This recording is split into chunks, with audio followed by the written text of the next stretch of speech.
Hey, Exiles, good evening. I hope everyone is doing fine on this Sunday. Today, as always, we have a little bit of an event going on. In about 30 minutes, we are getting on ConnorConverse, aka One Mana Left, in for a podcast all about Path of Exile 2.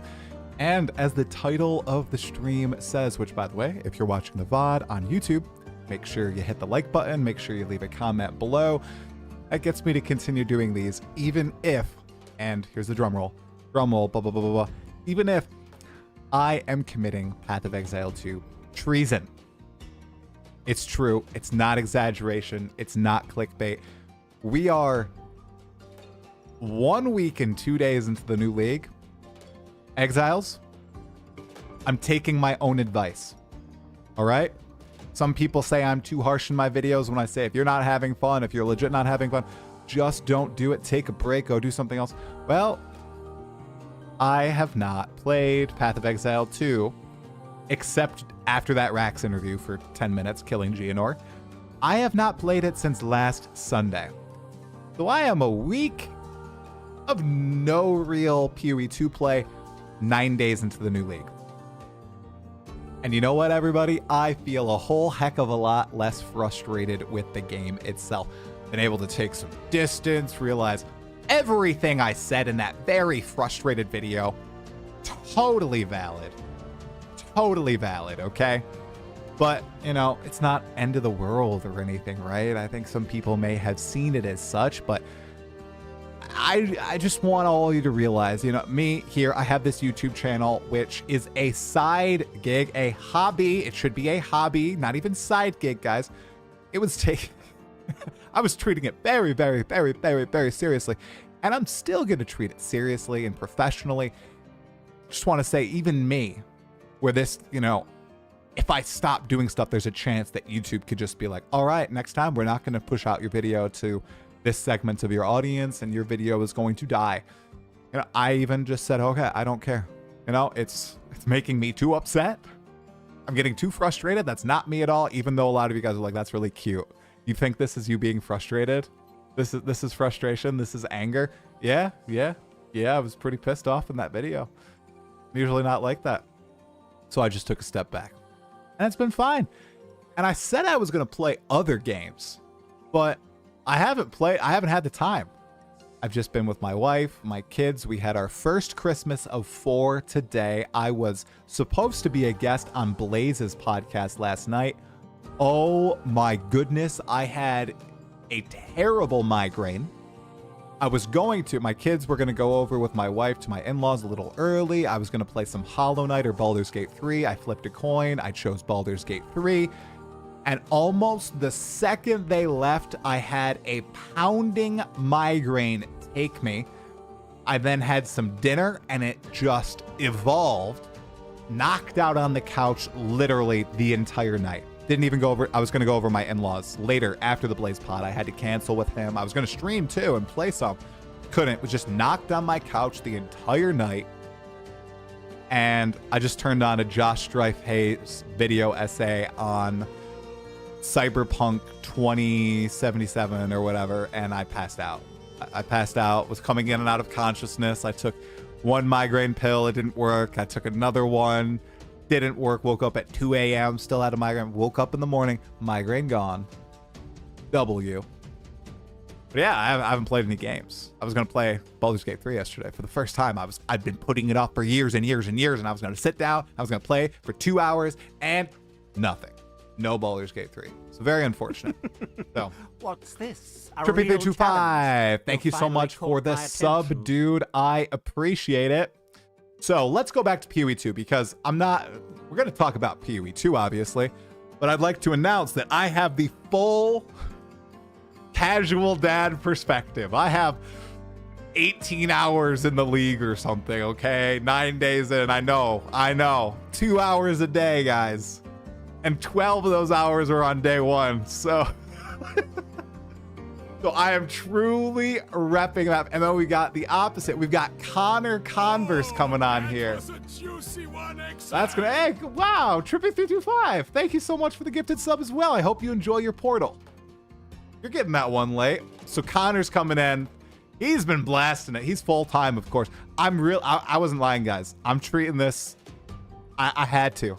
As you guys heard on the Rax pod, there's too much going on. I'm getting too like invested. I can't juggle two full-time things at once along with a family and everything else. So my wife and I, we also got a gym membership.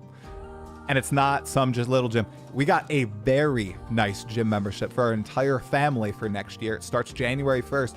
It's a huge gym with an indoor track, Olympic-sized pool, a huge workout area, basketball courts, tennis courts, all this stuff. Yeah, so my wife and I are gonna go together 2 times a week, and then the third day, I'm gonna watch the kids. She's gonna go. He's gonna watch the kids. I'm gonna go. We're gonna get fit for no specific reason. Right, sweetie? Right? Specific reason. Yep. Don't say, hey. Don't say anything. Don't say anything to you. All right. What's going on, chat? I haven't even looked. What's going on? Yeah, I feel a lot less frustrated. I hope you guys can see that peeking through a little bit. Hey, Ryas. Hey, Coco Pochi. Hey, Tileak. Hey, Ran the Hands. I know, Blaze is wait. Hey, I told Blaze, I messaged him because if anybody was waiting on my stream last night, I had it start at 6 p.m. And then I was like, God, my headache still hurts. The medicine isn't working. I pushed it to like 6:15, and then I pushed it to 6:30, and then I pushed it to 6:45, and then at 6:45 I was like, my headache is still. This is a migraine. I can't sit up straight. I can't do a podcast with Blaze. So, the lovely young Wadak stood in for me. Let's go. Thanks, bro. And they had a lovely podcast last night. So. We're rescheduling for the new year, so it should be good. You have not played for 1 hour. Congratulations. I was lukewarm when I hit the end game, but with the update, I got back into it hard. That's awesome, the pleb. And yeah, if you're still enjoying it, enjoy it, you know? My takes might not resonate. It's all subjective. I think there are some objective things, right, that I pointed out, but really, all in all, it is subjective. I was just a little burnt out. The little issue was that you are too extreme on both sides of the scale, too hyped and then doom and gloom. I very much disagree. I think my my negative video was very measured. Well, for the general populace. For me, it was obviously pretty negative. But that's surely how I was feeling, man. So I just took a break. I feel much better. Hey, Kaiser, what's happening, man? Hey, Katumba, Crash Out King. Wow. Crash Out King. You guys are acting like I had a freaking breakdown about the game. I'm just chatting about how I didn't vibe with some aspects of it. I could farm it as Crash Out, couldn't I? I could probably put out 10 videos about crashing out about it, but nah, not happening. Hey, Big Eyes, what's happening, man? You're having fun with Temple and Endgame? Sweet, man. Sweet. Oh, I love you using my emojis, Trippy. Heck yeah. Oh, there's some people having fun with me being upset. You get free gym? Shut up. That's awesome. Real answer, is the season already dead? I'd say no. I think a lot of people are having fun with it. Still trying to figure out how to fit gym time back in with our 8-month-old and wife working nights. Yeah, that's rough. That's right. That's really rough. Hopefully, our lovely grandparents are going to help us out. Hey, Lord Zed, what's happening, man? The end game is pretty fun if you ignore the temple. Abyss is the end game now. That core is pretty fun. Yeah. Blazeworks TV. I was going to be on his podcast last night. Quit worrying about what everyone thinks. If everyone is happy, you're doing something wrong. I definitely do not worry about what everyone thinks, but I do read out lots of people's messages of people who disagree with me or don't like me. I like highlighting them. Having fun with Werewolf, just killed Zesht and working on Arbiter. What Werewolf? Just like the cold combo? You're rocking Warrior again because I embrace the rage. Okay. Maybe play the game more than be a forever noob. No. no, that's actually not the solution. I play the game very chill, very casually. I don't want to spend 1,200 hours in it in the first year or 300 hours. Like, you can do that if you want to. That's not how I like to play it. I play more than enough, or at last league, I played more than enough. And I played, what, like 70, 80 hours or something like that? Played more than enough. 135,000 players on Steam right now. Game is definitely not dead. Totally true. You are not the only person who's enjoying the Temple Amule. There's lots of people who feel that way. I'm just a little burnt out, as I said, but that's fine. Through 4 seasons, what's your single favorite build? It was last league. Hollow Palm Technique, Ice Strike. That was giga fun. Hey, Blaze, what's going on, dude? I was just saying how I had to cancel last night, and I was giving you and Young Wadak a shout out. I try. I know why people sometimes hate you. People don't like honest people, you know, so don't worry about that. Yeah, I know. I get it. I haven't even started yet. I'm actually playing Sins 2. Sins 2. SINS 2. And the remastered Dawn of War XOXO. I don't even know what Sins 2 is. What a loser comment. Oh. Connor is going to be upset that he can't find a mathematical outlier, abuse it, and call it a build. I've seen Connor playing Fireball this league. So, when's the interview? 15 minutes. Connor is great. Connor is very just upfront, forward. He says what he feels. I sense no malice. I sense straight honesty. That's why I like him. That's why he's great. That's why I'm glad to have him on. And he's super smart. And he can make some pretty correct builds. And he plays the game totally different than me. Well, that's super cool. Oh, Divinity Original Sin 2. Oh, gosh. Sins 2? Sins 2. Yeah, I guess you're probably right. That's probably what he was talking about. People acting like you're a hater, you're the most positive Andy when it comes to PoE. Hey, it's the saying, you know?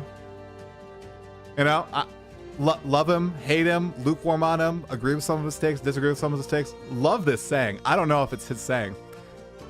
Build 500 bridges. They'll call you a bridge builder, right? But if you're the same guy and you build those 500 bridges and you do something with a goat, what do you call it, guys? We all know, right? That I don't swear on my streams, sweetie. Remember? I try to keep it PG as possible. That's the same way. I make 500 positive videos on PoE 2. I'm so hyped to get out the game. Honestly hyped, excited, enjoying it. I have problems with it, but I'm probably 80% positive, 20% negative. Biggest glazer of all time in some people's eyes. I just keep it real. It's just what I think. I make one frustrated video and I got people saying, you are the biggest doomer of all time. You've gone back on everything you've ever thought about the game. You are silly, stupid, unsubscribed. And I'm like, guys, what is that? One negative video. I'm just speaking the truth. To be fair, I also, guys, there's like 2,500 comments in that video. I probably read 300 of them. There's too many. When it gets like that, it's too crazy. Anyway, there are a lot of people that are also like, I thought you were a total shill. I thought you only glazed the game. I thought you were paid by GGG. I thought you were a plant. But now, thanks to this one video, I don't believe that anymore. And I'm like, okay, what? Okay. See, this is the plan, right? I've been paid to make a negative video to gain greater rapport with these people. Oh God. I do find it hilarious that try not enjoying the league, but then people have been negative about the game are jamming. Well, I think there are also external factors. Honestly, okay, let's be real. I just got frustrated with a single part of the game and I did not go over the hoop. I spent about 5 hours stuck in one... What? People will clip this. Don't bring it. Oh my God. If people do that is the silliest thing ever. If people clip that is the silliest thing ever. Can I not be a little sarcastic on my stream? That is silly. Anyway, what was I saying? Crap. Crap. Crap. Oh, yeah. I just got stuck for... I know it's funny because we all love PoE. PoE requires grind, right? I got stuck at like a 5-hour grind thing, and I just got stubborn about not wanting to use trade because, yeah, it feels good. It does feel... I know it's silly, but it feels good when you are able to upgrade your character yourself, and when every single system points to you using trade and you get stuck with support gems, when you get stuck with currency, when you get stuck with your weapon, with your armor, with your helmet, with your boots, with your belt, with your when you get stuck with everything, and it's just like, well, just go trade. It just pissed me off. So I stopped playing because it was frustrating. Easy hoop to get over. You know, other leagues, I probably would have got over it, but there's a whole bunch of other stuff that kind of just burnt me out on just the game right now and content creation in general. A lot of regulars saw this, right? Like we had the interview with Jonathan, which honestly, I was pretty disappointed with. Not only with, I think I did fine, right? I could have improved in many different ways, but the whole situation surrounding it left a very, very, very, very sour taste in my mouth, okay? I'm very tired. It's like the holidays and my work is very busy. My kids aren't sleeping well. That doesn't contribute. I was sick. I'm still kind of sick. So that everything, it was a straw that broke the camel's back. Man, maybe if one support gem would have dropped for me, I would have been fine. But that support gem didn't drop for me. And I was like, you know what? It's time to make a big critique video on this temple, which I knew was going to get fixed. It sounds like it's still, I don't care that it's fixed. It's still not fixed. I will never get to fight Exile. And I hear if you die to Exile, you lose your whole temple and you get one shot at Exile. And it takes people 30 plus hours to get, I don't care. That is bad in an ARPG. I don't care if it's based on like Loop Hero or another game. This is PoE 2. Please, no, in a league, in a mechanic that might go away, do not make the Pinnacle, the regular version of the Pinnacle. I don't even know if there's an Uber version of that series, but the regular version of the Pinnacle, locked behind like a 30 plus hour RNG fest and then one attempt. That is crazy. And then everything died. Oh my gosh, I can't even. I mean, I'm never going to get to it, so some people might say, why complain about it? But I'm going to complain about it. This is crazy. Hey, man, get better soon. I'm not that sick. So yeah. Do you think you're just burnt out on how it works? Personally, I find it fun. No.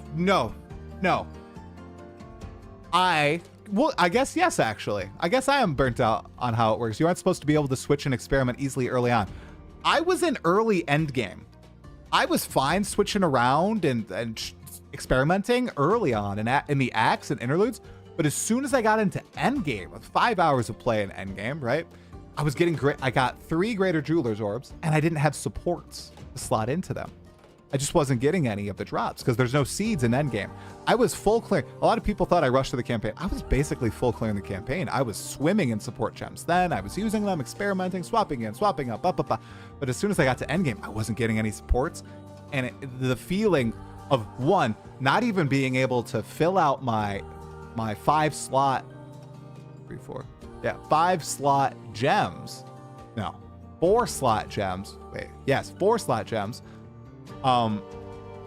That's bad. But then not being able to experiment on because I'm not following a build guide, and I'm not smart, and I don't do POB, so I just do it in game. That all did feel bad. So yeah, I guess I'm burnt out on the design. Bad design. I don't like the design. Yes, I did, Omega Cybers. I saw Dread's build. I shouted him out on Twitter. I'm so glad Dreadful is playing PoE 2. That's so sweet. I'm really glad. I don't get the PoE 2 maps are a huge thing. If I want to run the boss, they take like 2 minutes. I can be at a new temple in 20 minutes at most. A full new temple, Sir Kayan? I just haven't heard that experience, bro. Wow.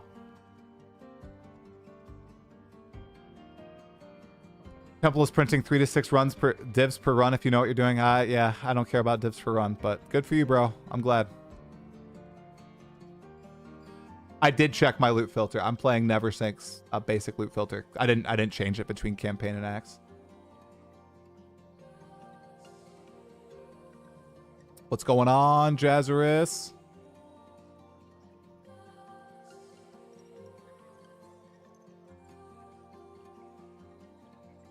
Okay. Yep. Yeah, God bless you too, Jazarus. We're talking tomorrow night. That'll be fun. I have not watched any of your videos for the new league. I've watched I've watched like no PoE content. I am cold turkey PoE 2 for now. I just think it's fun to build a dungeon and crawl through it. I love Loop Hero and I love this mechanic. Dude, that's fine. It is not for me, I suppose. PoE discourse can be exhausting because of so many bad faith replies. Yeah, it was just everything around it was kind of exhausting, unfortunately, right now.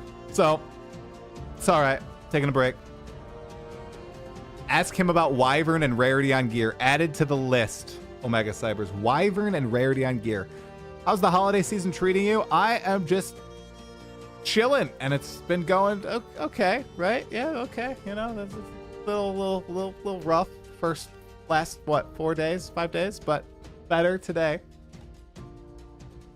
Ask Jazarus about item rarity and Wyvern. Okay, got it. Not Connor.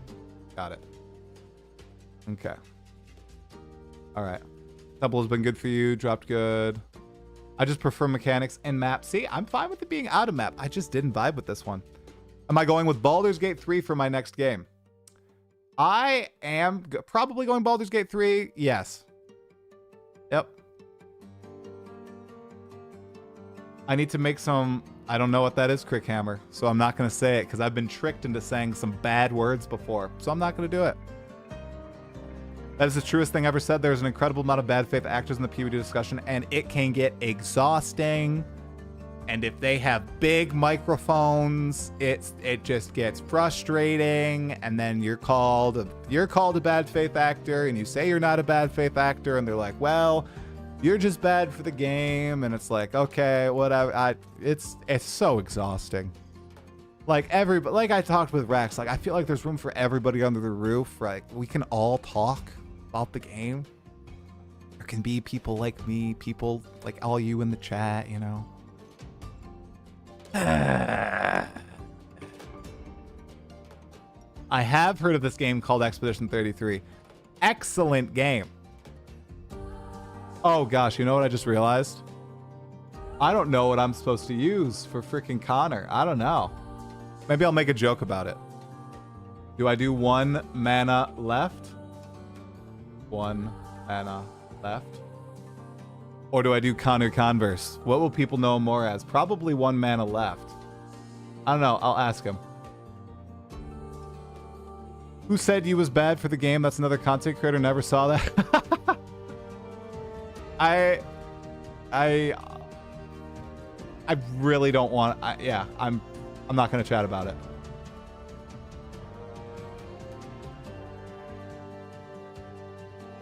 Left mana orb. Placeholder. True. Me, BG3 is just as perfect as Expedition 33. I'll love it. Oh my gosh. What constitutes a bad faith actor in the context of people expressing subjective opinions about a game they're essentially beta testing? Anything that contains a lot of insults at other players or just basically anybody who I think is just attacking other people. You can attack the game all you want. You can call the game dog all you want. Do that. That's what I encourage. But that's not what people do. People go after people. And I'm not talking about GGG. I'm talking about just other players in the game or other creators in the game. That's bad. That is not good. That shouldn't be encouraged. That should be out of the community.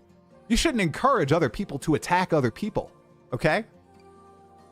You shouldn't do that in general. That's like primitive. That we're trying to evolve past that. That's bad. That's bad for the world, okay? It's not like we're like there's these creators that are, just playing PoE 2, and then there's these other creators who are sacrificing humans before they play PoE 2 for better drops. Then I would attack those people. I would say that those human sacrifice people are bad. It's a perfect analogy, okay? There's no reason to attack other people about the video. You can say, I can't believe that you think this terrible mechanic is in the game. This is the worst, blah, blah, blah. You can say, do that. Don't attack I don't know. I have never, ever said anything mean in a comment on like Reddit, YouTube, Twitter, Facebook, anything ever in my life. So I just don't understand it. Okay? I just don't understand it. I can't understand how people can say so much crap about another human being. Okay? I get the comments, whatever. Do it. It makes people feel good. It's just how people talk to it, whatever. But, you know, that'll never be me. So, all right. So my rant is over. We're going to get Connor in here. Oh, we're going to get Connor in here. Yes, attack systems and ideas, not people. Josh, I heard it from Josh Strife Hayes first. You'd think that I would have heard it from like a philosopher or something, but no. I heard it from Josh. Josh said, attack ideas, not people. And I can't do the British accent, so I'm not going to do it. Don't say never, better to say most of the time. I have never written out a mean comment ever. Have I said mean things? Probably. Yes. Yes. Do I try to not call people names? Yes. Have I ever written a mean comment, left a mean comment? No, I literally have not. On my personal accounts or on my professional account. Yeah, Talkative Try. My professional Talkative Try brand account. Never. Have not done that. I try to lift people up. I try to encourage debate and discussion only. That's what I like to do. All right. Let me message Connor. Yo. I'll knock him on Twitch. Can I knock him? I want to knock him. I'm gonna knock you. No problem. I think he's live. He's watching live. Okay, good. Good. So he's ready for. I'm in a rant mood. Invite guests. Honor. No, he's freaking one mana left. Oh my gosh. I just can't. One mana left. All right. And I'll just mute. Turn mic off, and I muted the audio. All right. Oh, he collaborated with me. Wait. All right. I'll accept him. Okay. All right. I think we got him in the chat. No, fake positivity isn't better than being honest. What are you even talking about? How are you? Oh. All right. I knocked him. I accepted your knock. All right, let me get this music off. Jeez. All right. Do I think I have him in the chat? Oh my gosh, you rage baited me. Oh my god, he actually did it. The madman. All right. I think I accepted his knock. We're going to go virtual cam. And we are going to video call it up.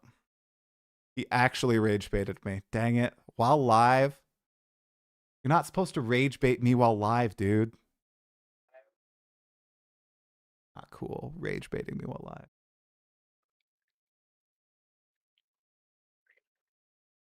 Oh, hello. I think I hear you. Oh. Okay. All right. Can you hear me? Oh. Yeah. So yeah. Give me a second. I knew I was gonna do this because I don't know. Are you using like virtual? Are you using OBS or Streamlabs? Let's try this. Does that do it? No, that doesn't do it. No, it doesn't do it. You might have to like select your Streamlabs virtual camera. Is that what you're using? I forget how I fixed it last time. So, because I was doing it for the longest time, and okay. So yeah, if you start your Streamlabs virtual camera, then you do have to reset Discord, and then you select your Streamlabs virtual camera from Discord. It usually works for me. Maybe. Give me a second. Oh, you're good.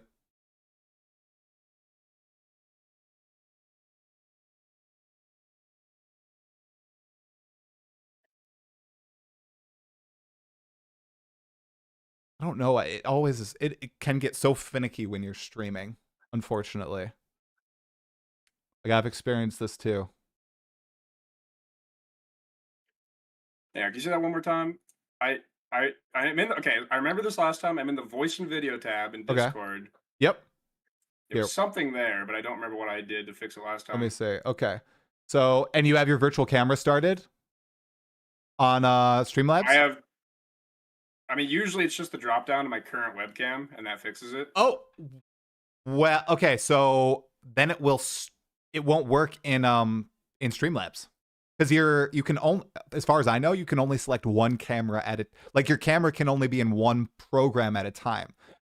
So what you can do. It never used to do this. Oh, really? Oh, see, this is it's only been a recent problem. Oh, see, I had this problem immediately with Streamlabs.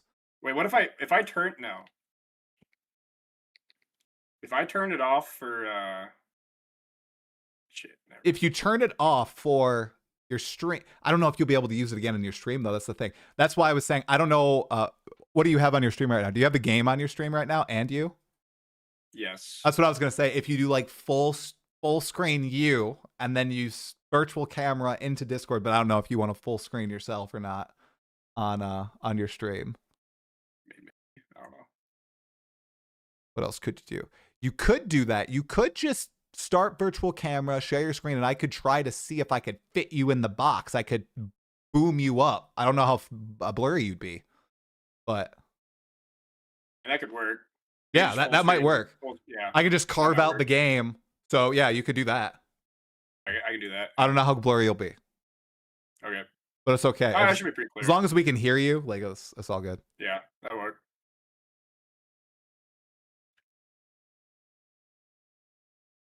Wait. All right, let me get it to the side.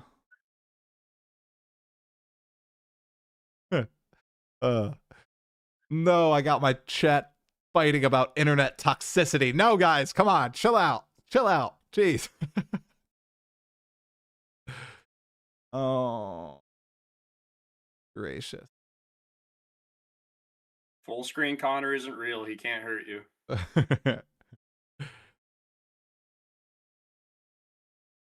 We go. Coming. Maybe. Maybe it's loading.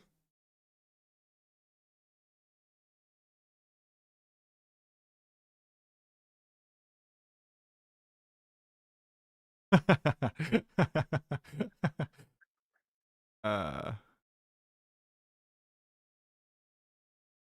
so yeah, I just have my stream then on full yeah, screen. That's totally fine. Yeah, and then I should be able to just bubble it up. Yeah, yep. That's your virtual camera. Yep. Not just put a mana orb in the box. Ah, yes, that was another question that I had. I'm assuming one mana left is the. What? No, that works. Yeah, that works. Okay. I opened up your stream and you had Rex in the box, so I got into cosplay. Oh, perfect. Here. All right.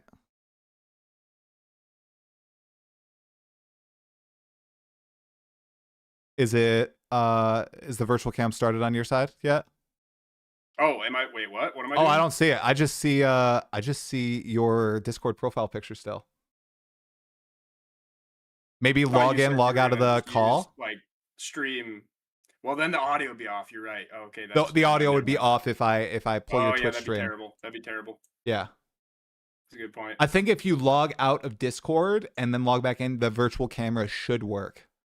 Because I started doing a podcast. I forgot to turn the virtual camera on. Restart Discord. Yeah. That's it? Just restart Discord and it should work? Yeah, it should work. Yep. Virtual camera should become selectable. Yep. All right, I'll try Okay. All right. Sweet. Discord here. Hang on a second, guys. Yeah, no problem. You're good. Still, oh my god. I am not a pro tech guy. Discord. What?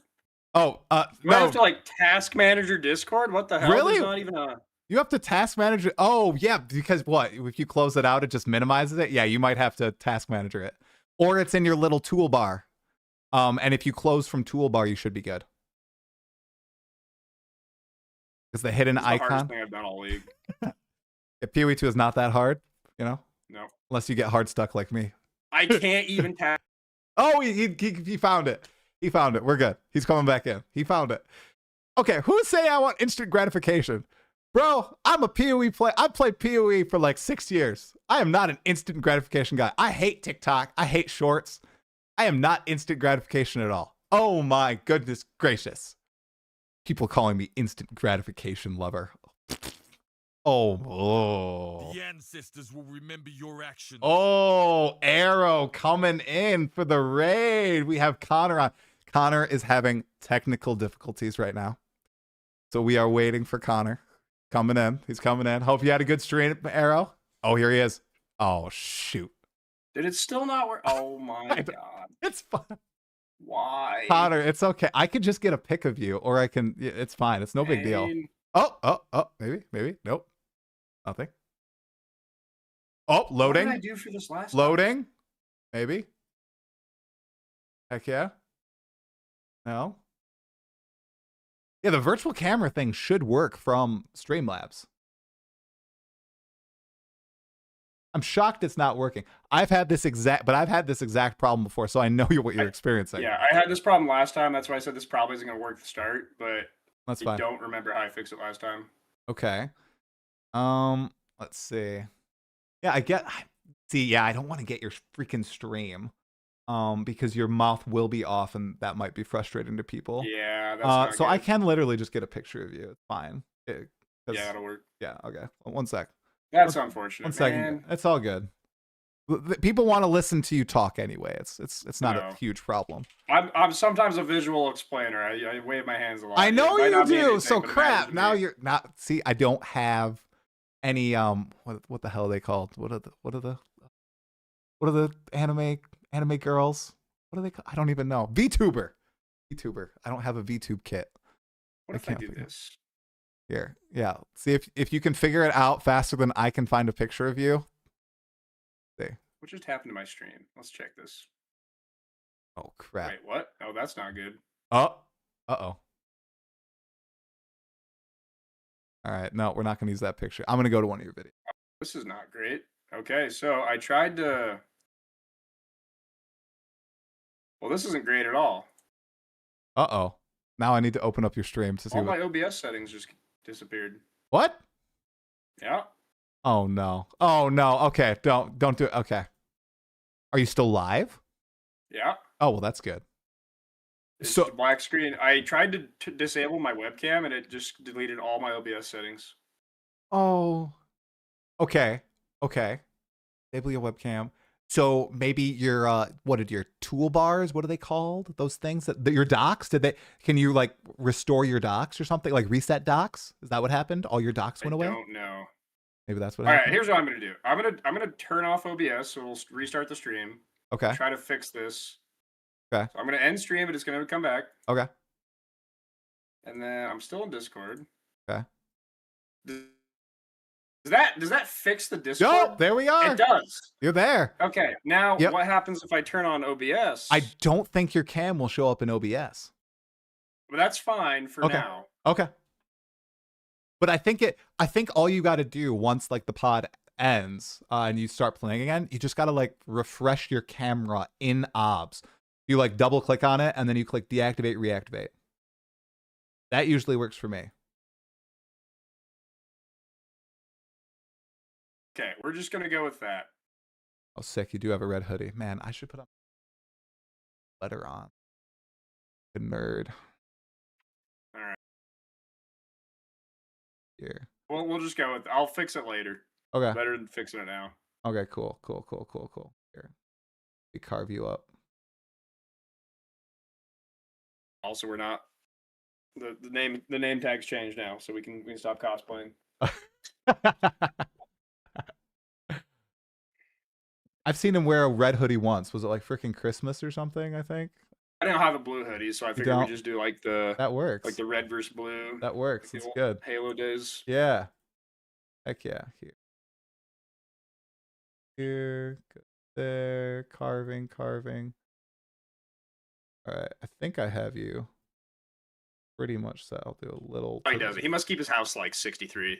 There's no way. Because I think he lives in like think he lives in the He's in South. Nebraska, I'm pretty sure. Wait, he's in Nebraska. Why did I think he was in Texas?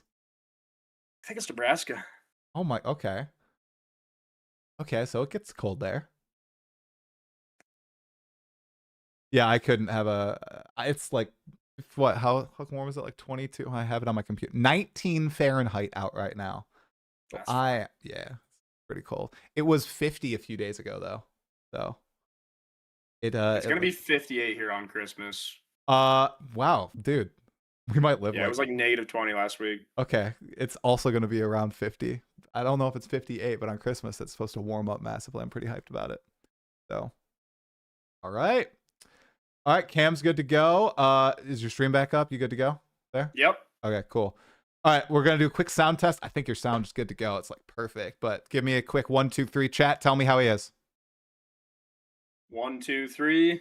Normal speaking volume. Little. I'll put him a little louder. Little louder. Testing 1, 2, little 3. low. Yeah. Okay. I'll put 25%. I think should be good on Discord. Okay. I think that's good. Yeah, it's a little low. Yeah. Okay. Am I good on? Do I need to adjust at all? Because I think You're good. I'm good. Okay. You're sweet. good. Okay. Cool. Okay. I'm glad I got your face. I need the emoting. I need the hands. I do the hands too. Right, I'm gonna like. The hands help. Okay. They really help. Yeah.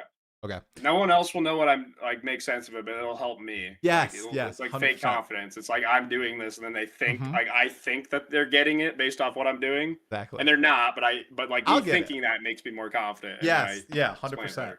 Yeah, especially when I stand, I do it a lot more too. And when I work, I'm at a standing desk, so I'll like move my entire freaking body, you know? So I don't know. It does make you more confident.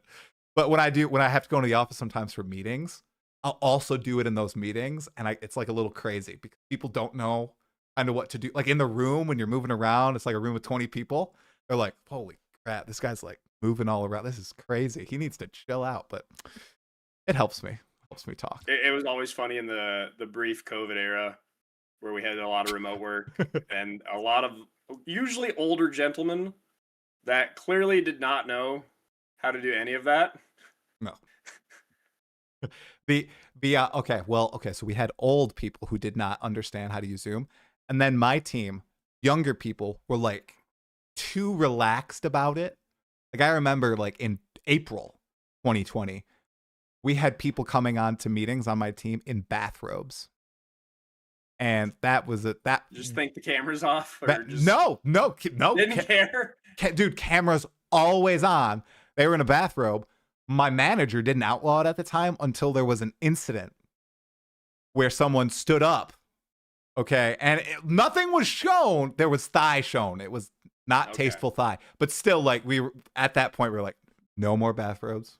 You can't do that. You gotta wear clothes. Doesn't matter if it's just Zoom. So, yeah, funky stuff. Okay. All right. I will lead in. We'll go for about an hour. I got the topic list up here. I'm sure we'll have more than enough to yap about. So, but we'll go about an hour. I yap a lot, so you know. It'll take a while. I listen to the yapping. It's good. All right. Do a little countdown. We'll get right in. All right. 3, 2, 1. Hey, Exiles, welcome to yet another episode of the Still Same podcast. I am your host, Talkative Try, and I am here with onemanaleft, aka ConnorConverse, to all you YouTube watchers. Here we are going to talk about all things PoE 2 0.4, Fate of the Vaal, the last of the Druids, and the overall state of the game about a year in. This is the first time Connor's been on the pod, but he's been playing it ever since the start, for better or for worse, right, Connor? So I want to get all your thoughts on the game thus far. I think we'll start off with maybe brief introduction for people who might not know who you are, and then we'll get right into your thoughts on 0.4 so far and your progress in the league. Well, I'm onemanaleft on Twitch. I'm ConnorConverse on YouTube. I've been a build creator for a while now. I played PoE for 13 years, but I only started somewhat recently posting content. I got Twitch partnered last year. I usually make PoE builds that are on the higher end, Now it's a little bit of a different animal. Most content creators you'll encounter, they try to court kind of the newer players and make like league start guides and stuff. I guess the one thing I've kind of done different is I don't really do that. I just kind of assume that if you've watched my videos, you have like a baseline. And so I make builds for the complete degenerates. Like I make most of the builds that like Steve plays in Delve, like I make those builds. Yep. So it's a good spot in Path of Exile because it's a 13-year-old game that has a tremendous amount of end game content. So builds like that really thrive. Unfortunately, it's not really a thing that exists in this game so far, but I mean, I'm sure eventually it will. Just a question of time. Yeah. Yeah, your builds in PoE1 are legendary, and it's also memeified at this point. Like when you post a build, it's like, oh my gosh, crazy complex. This is a wild build, but it's going to be ridiculously powerful and not a league starter. Quickly on that, you start your builds that are crazy expensive, complex, and everything as league starters all the time, right? How does that usually go for you? Is it usually way more difficult? Do you find yourself struggling a lot starting off with something that you know is going to scale with tremendously high like prices and everything? No, there's two main reasons. So, like if you wanted to do something where you were going to league start and try to be as efficient as possible and then pivot into a really expensive build, generally the best way to do it is to play a strong starter, accumulate a lot of currency in a short amount of time. The starter doesn't really have to scale very well. Okay. It just has to be able to like farm baseline content and then make money and then reroll later. That's like the best way to do it. But I don't do that for two reasons. One is it's just kind of like my like ARPG power fantasy. I like to kind of feel weak at the start almost. Like it not specifically, but like I like to feel the skill get stronger. So for me, playing a different build and then pivoting doesn't feel as good as having a skill that I know is going to be insane in a week and then playing it right away and just watching it at its weakest point. Because it doesn't have the same effect when you switch builds as when you watch that skill go from like, a kind of weak setup to just this like absolute monster. Because it's not even like a big spike. It's like you watch it every step of the way become that. Yeah. So I like that in ARPGs. I like the zero to hero experience, and I like to feel the progression of the same skill the whole way. The second reason I do it, well, there's kind of three, is now from a guide making perspective. Now that I make videos, make guides, and people play the builds, if I swapped at what I thought was the most efficient point, and then somebody else swapped earlier, it would be harder for me to give them advice. If they just said like I tried swapping into this build with only 20 divines and I've just completely failed, like I wouldn't know what to tell them.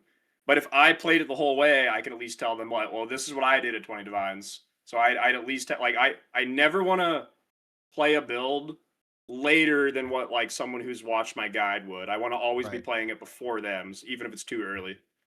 And then the third reason is there is an economic advantage to this because the oversimplified way to view it is like, oh, I'm going to play, volcanic fissure with snaking, and I'm just going to go slamming in maps and farm a bunch of currency early on, and then I'm going to switch. The thing is, when you switch, all the items are more expensive. Whereas the person who's weaker and making less money is going to be able to buy all these crazy items before you for cheaper before they get expensive. So like I do this every league. I'm notorious. I'm a fiend when it comes to live searching. I'm probably one of the most absolute degenerate live searchers in the entire game. I have like 50 tabs open on my other monitor at all times. And every single league, I buy at least 2 items worth over a mirror for like 1 div, just super early on. Just because I've already swapped. Like in Settlers, I bought like 2 different lethal prides. That was the best conqueror, the best number for 1 div, because like no one else had switched yet. And like one of them I ended up using the whole league, and the other one I sold for 2 mirrors later.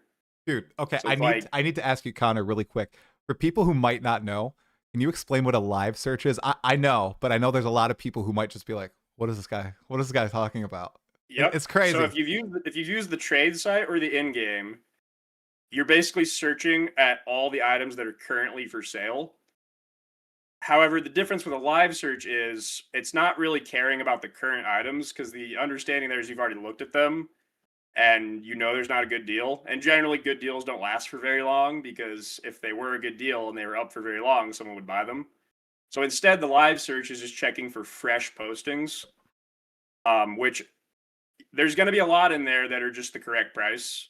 But naturally, if something's way underpriced, it's going to be posted and it's going to be gone in seconds. So the only way to really get them is live searching. So crazy. It's crazy. I some people might not know what it is, but I know I've seen posts of like someone sniping a headhunter for 37x instead of like 37 divine or right stuff like that. So you do this with like rare items sometimes? Yeah. See, I don't usually do it like in that instance. Right. It's that the person bought something that was clearly mispriced. Right. But it's more so that I buy things that the person who found it doesn't understand the value. That's because me. Maybe at the time it doesn't have value because like I know I'm going to use this timeless jewel for my build. Yeah. But I haven't like put it out public yet, and I know it's the best combo for my build. So currently, no one puts any value on it. Yeah. So I'll buy it, and then I'll put the guide out, and then now it goes up in price. Yeah. So it's usually that. No, that's really smart. And all 3 points you spoke about why you like to take one skill from crap to great or broken by the end of the game. Yeah, especially point one, that really resonates with me. I do love seeing something like start super weak and then just become absolutely busted after, you know, in my case, less time than you, but like by the time I'm in endgame, by the time I'm fighting an end boss, just seeing it blow up, it's very, very fun. And that rolls us perfectly into what you've been playing for 0.4. I think Fireball, I've turned into a few streams. How has your progression gone and your starting build gone by now? You're 9 days in. Yeah, the build feels really good. I'm doing Fireball for clear, and I've now managed to get the speed pretty high because I have about a 1 second cooldown on Blink with a good amount of cast speed. We're not quite to 0.1 Temporalis levels, but I'm blinking pretty fast, and I kind of blow up the whole screen with Fireball with Nova and Scions and Infusions. And then my single target is Incinerate, and it's getting pretty good, but it was nerfed by probably about 40 to 50% this patch, which is unfortunate, but yeah, I'd planned this out. And then I was playing it with Indigon, which is kind of an iconic unique from Path of Exile. And yeah, they didn't like that. So after I tested on Indigon on stream for about a day and a half, they took Indigon out back and shot it, which is unfortunate because it was 0.0% play rate last league in PoE 2. Wow. So then I repurposed the build to not use Indigon, redesigned it, re-leveled a different Ascendancy, and tested that on stream. And then they nerfed Incinerate by about 42% the next day. And then there was still a little bit extra because you could still technically cast on Ailment to get fuel while you cast it. And I was live streaming at the time, and as I was streaming and saying that, they live updated only that line of the patch notes to include that additional nerf. So Incinerate has been nerfed in every way I played it pre-league. But because they did this the day before the patch, I didn't really have time to test anything else, so I just sent it. And it's still good, but it went from like an S tier single target skill to like A or S minus. Okay. I saw you taking down a boss the other day. It looked decent. It looked pretty powerful, and you're converting it into chaos. Everything's purple on your screen. Right. Okay. Yep. Why do you think they? Okay. Break it down for me. You're testing out this skill pre-patch. Why was it so? Was it just exploding bosses in less than a second, and it was just so obviously, or was it really niche? Like, was it an obvious thing that was broken, or just a niche, cool interaction? I'm curious your perspective on it. I mean, I'm going to learn from this and not put information out. Or no, that's actually not true. In the future patches, I'm going to put fake information out. So I'm going to have fake POBs with like, have you ever seen the Uber Dan videos? The fake ones? He's got the hidden POB configs that make it do like 1 billion DPS and crap gear. Okay. But he hides them in the party configs on the aura settings so you can't find them. Okay. I'm going to do the opposite because I put a POB out that had dot cap and they didn't like that. So yeah. Okay. So it was just so these experimentations pre-league, you're going to be a little bit more close to the chest with them. I've seen other creators do this as well. Yeah. Just stay silent. Yep. Do you now do you think they are going to react to this and nerf the build once it's in the patch, or do you think they're going to refrain? I mean, they've done that to me many times have? before, Oh. so maybe. Okay. There's nothing you can do about that, though. Okay. I mean, like, there's absolutely nothing you can do about that. Yeah. What is the benefit for you for hiding the potential build or being tricky Because about then it? I get a like in Step point ahead? 2, my build I posted, I was really happy with it. Yeah. The video got 50K views the first day, which for PoE2 numbers is okay. Yeah. And they nerfed it that day, 4 days into the patch. So it's like all the people that had decided to play my build basically just like quit the league. So it's Right. like, you know, obviously it's if you're like a content creator and like, you know, people don't generally watch me for my charming personality and charisma. They usually are watching me because, you know, they want to play the build I'm playing. Right. So if the build I'm playing gets just gutted on day 4, it just basically kills my like the whole stream, the rest of the league. Right. So No, that really keeping it sucks. secret is definitely a huge advantage for sure. Okay. So you had a really let's continue along this line. I'm really curious about your thoughts on it. So you had this great video come out about a week before the big reveal. It was called Path of Exile 2 as a lightning problem, and you laid out how this particular damage type, all these skills, very strong, consistently strong, not only in PoE2 but in PoE1, and how all these other archetypes, I'll just call them archetypes, are weak. And they have either drawbacks or the numbers just don't scale as well. That's the essentials of that video, right? Now, why, from your perspective, what do you think is going on when stuff like this goes relatively untouched compared to the niche builds that you might create or another creator might create, where something stays in a state like Lightning Arrow, Lightning Rod, pretty much stays in the same state, Roa, for league after league after league. Lightning Strike is another one from like PoE1. League after league, it stays in a pretty busted state until it's finally taken down. But other stuff that maybe 1% of the population might play, you know, 1%, 2% might play. Maybe if it stays in the game longer, more people will play it. Those things are immediately addressed. What do you think is going on there? Especially, does it happen more in PoE2 as well? I guess that's a follow-up question. Certainly. Yeah? Certainly more in PoE2. Okay, great. Now, why do you think that happens? What do you think's going on there? I've thought about this a lot. The unfortunate answer is every problem you could point at in Path of Exile 2 right now that is widely considered a balance or design problem, you can come to the right answer just by hypothetically saying, what if the balance was done from the standpoint of people who only played the campaign? If it sounds ridiculous at first, but every single thing wrong with the game is explainable by that. Like, why is Energy Shield so much better than Life? You can get 40,000 Energy Shield. It's just like like most good endgame builds are running around right now 15k ES. And if you try and try and try, you can maybe pull off like 4k Life. And you might think logically like, well, that seems silly. Why is the gap that big? Why don't they fix that? Okay, well, if you only view the game through the lens of the campaign, Energy Shield isn't really a problem. Like, it's not problematic in the campaign. You can get like 4k Energy Shield during the campaign, but you don't really have good recovery. You're struggling to keep it up all the time, so it's not even that much better than just having like 1500 life in a life flask. And so you might look at that if you're someone who plays like a lot of endgame content and you have, you know, a bunch of 95 plus characters, you might be like, oh yeah, obviously Energy Shield's better. But then if you just think about it, if someone only viewed the game through the lens of the campaign and has only like done extensive play testing on the campaign, they would look at you confused, like Energy Shield doesn't seem like it's a problem. And this applies like to everything across the board. Like, is rarity on gear? The community largely thinks that's the problem, right? Like, people don't really like the rarity on gear. But that's not a problem in the campaign because you're not choosing between res and rarity. You're just identifying an item or exalting the item. You're like, oh, I got 11 rarity. And it kind of feels good. Because you didn't actively drop resistance to gain that rarity. You just got it and now it feels good.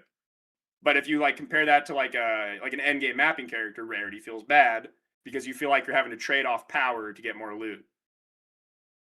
And then if you come back to lightning damage, for example, the hallmark of a lightning skill is usually obviously shock with a lot of hits, and then like wide screen coverage and good clear. But if they do lower damage, maybe it's balanced. But the thing is, like an end game character can make that lightning skill get that much damage. Hmm. And if all the skills have enough damage to kill everything in one hit, then the skill that can cover the most off screen is the best. That's not a problem in the campaign because in the campaign, Lightning Arrow isn't running around on a Roa off screening everything. So you might look at like end game play of a Lightning Arrow character on a Roa blowing up 4 screens every shot and running at like, 220 move speed, and you might think this is silly. But that doesn't exist in the campaign. In the campaign, most bow characters are like a little on the weak side compared to like a warrior, which is the opposite. Warrior's kind of good in the campaign, and then it just doesn't get any faster because you can't scale flat attack time. Yeah. So unless you're now one of the converted talisman warriors, you kind of start to fall off in the end game for speed. I think that's a very keen observation, and it pulls into a topic that we'll discuss in a little bit. It's like Fate of the Vaal, right? That feels really good in the campaign, falls off immediately in the end game. I think we share that exact same sentiment on the league. I don't know if it's changed for the better now. I know a lot of people say it feels better, but on this campaign balance thing, what they GGG says they test in the end game. How do you think they go? No. No, see, and that's the thing, right? No, is it I think they do, but are they testing in very specific scenarios and not like, I don't know, just like the general player, like me, like you see this. Okay, you see this a lot in Path of Exile, Yeah. which is a game that's got more hours of testing, more content. There are things that you're going to miss if you do end game testing. Like if you do a playthrough of a character for like 2 days in the end game, and you say, okay, our test guy has 20 hours. There are things you're not going to catch, right? There's like in the current mechanic, there might be some broken temple setup where you can like guarantee some really like you're not going to catch that in a blind playthrough. But if you do 20 hours of the temple right now, and you get like 3 regal orbs every temple, and then you compare that to like a map where you're getting like maybe 40 exalts worth of stuff you can sell on the auction house, it's just clearly bad. So it's like there are things they always miss because you can't test for everything compared to how many players there are. But if it's something that you would get for sure on one playtest and it's missed completely, then I just don't believe that it was playtest in the end game. Yeah, one that springs out to me, and I haven't encountered this, right? Because I kind of stopped playing. It's at Siri. It's the whole build up to her, and it's one attempt, you fail, temple blows up, you lose the boss attempt, you restart from 0. That's another thing. That's like one playtest. I'd feel like a playtester would say, "Hey, I get the design here, but how are a lot of players going to react to this? This is really going to be beloved by players. This is a very hardcore experience." I don't know. That's just my opinion. I react very negatively to that. But going back to like the balance front, like the actual character balance and the skill balance. So obviously this league had a lot of it. Okay. And we're only 9 days in, but the meta seems to have shifted from last patch. Do you think, and I'm not meaning this as like, arrogantly or anything, but do you think the video where you pointed out a lot of the problems that 03, 02, 01 might have had an impact? And if it did have an impact, what was that impact? Because I have seen some people say like, oh, some of the ways of scaling that Connor talked about, that people have talked about, have been addressed. The meta isn't lightning this patch, it's other stuff. Do you agree with that assessment or disagree? No, it's so like, okay, there has been a meta shakeup this league, but like it's for one real obvious reason and one kind of silly reason. The first is we got a new class. Right. So really it doesn't matter. Like Druid could have been the worst class in the entire world, and 40% of the player base is going to play Druid. That's just how it goes. You have a new class in an RPG, everyone's going to play that. So I think there's what might, if you looked at like PoE Ninja numbers, it Yep. might look like it's more spread Indeed. out, but it's basically just that they added Druid. The other thing is like Lightning Arrow isn't even that nerfed as an example comparing to last league. It's just like I played it last league, and frankly, the only reason I didn't play this league was because I played it for 2 million kills last league, Oof. which was not even that long ago in the current time scale. Right. So a lot of people I know played Lightning Arrow in 0.3 and just didn't want to play it again. They wanted like anything different. So it almost is just like exhaustion, not like shake up, you know. Yeah. They did the Roa nerf was good. Right? I think you can credit you with that one. But or at least you got the assist, the alley-oop, but the Right. Roa nerf helped. Yeah. Wait, was it a nerf or not? Because I see I don't know what to believe, Connor, because I'm not a god with numbers or anything. I saw people saying this was a buff to Roa, but you think it's a nerf? No, I think what they mean by that is they're talking about the 0.4 change, not the spirit cost change. The spirit cost change is just a strict nerf. Yeah, strict nerf. But the movement? Before it was 15 move speed. Yep. But 80% penalty. Yes. Whereas now it's no move speed but no penalty. So before, if you were just running around an empty map, you were faster. Okay. But now, if you're shooting the whole time, you're actually faster. Got it. Okay. Got it. Okay, that makes sense. Thank you. Okay. All right. I think the exhaustion point is a good one, especially because it also was paired with no real revamp to the current endgame structure. And I'd like to talk about the endgame changes in just a moment. But first, I want to ask you why you didn't play the Druid. Is there any reason? Was it because you wanted to prep beforehand and run a build to endgame, or you just the Druid didn't interest you in any way? No, okay. Frankly, the thing that didn't appeal to me as Druid is just combo play. Like I watched the trailers. I saw the 21 skills in the PoE 2DB data mine. Everything I looked at, I just saw combo play, and I just thought to myself, yeah, I'm not going to combo play white monsters.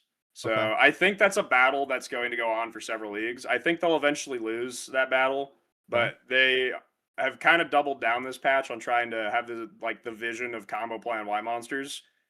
They will lose this battle eventually, but it could be a while. And I'm not going to do like forced combo play. I would rather have like one button clear and one button single target because it just feels better to play. Okay. But multiple skills. Combo. Okay, so I don't juice my maps to an extreme degree. I don't think I've ever, at least on the Druid, combo. Technically, I guess I am because I'm mauling and then I'm slamming down, which is a combo. Anything that's like generator spender. If you're generating charges or generating rage, because that is definitely at play with like rare monsters and bosses. 100%. What ticks you off about combo play in particular? Because I'm not with you. I'm fine with like generator spender. I'm fine with combos. I'm fine with all that as long as it feels fun to play. And 01, 02, 03, nothing combo based felt fun to play. I just, nothing hooked me. It was not cool. I defaulted in 01 to Tempest Flurry, 01 Tempest Flurry, 02 Lightning Spear, 03 Ice Strike, and then 04 I tried the bear. Now I haven't quit. I've burnt out. Maybe it's related, Connor. But I really like the bear. I thought it was the first time combos felt fluid in PoE 2. It made sense. It wasn't clunky. I really liked it. What puts you off about them in particular? So, over the years, every good feeling build I've ever played has been, fast one button, full screen clear, whatever. Like that's a common. I'm not unique in saying this, but yeah. It's not like when I saw the PoE2 gameplay, I suddenly had a change of heart and thought, yeah, I don't want a one button clear anymore. It just feels better. It just does. But here's the thing. This is something that sets Path of Exile apart from like virtually every other game. If you want to play a game that's all about like your character input and like your in the moment decision making, like just play League of Legends, right? If the thing that's different about Path of Exile is that all the complexity is on the back end. Like the actual playing of a cool character. Like even if you cook something up that's amazing yourself, the complexity was building the character, and the reward, the payoff, is getting to play a smooth character. I prefer that versus the opposite of saying, well, maybe the game has less complexity, but we're shifting the complexity from the build of the character to the play style of the character. Hmm. That doesn't feel as rewarding to me as having that like finish line where you can just have the easy clear in gameplay after you've put in the effort of building the character that way. That your perspective makes sense. I love that in PoE 1 is too. And in PoE 1 too.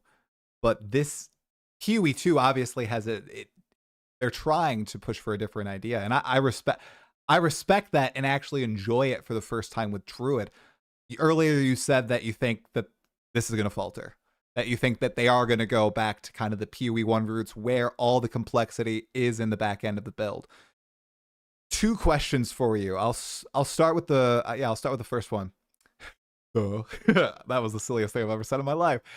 The first one is, do you think there's room for both? Do you think there can be builds, a game that rewards players like yourself that can cook up something crazy in the back end, whether it's PoB or in-game experiment, and just have this one button mastery, and then also have builds that maybe they're as powerful, but they do require you, as you kind of said, to play a League of Legends character where you're comboing different stuff together, right? Maybe the back end mechanics aren't as crazy and you're not using all this really cool tech, but you are, weaving mauls in between your slams, and then you're getting the rage to do the rampage around, and you have your apocalypse, like stuff like that. Do you think there's room for both, or do you think the community or grinding your games will teeter to one side and kind of forget about the other?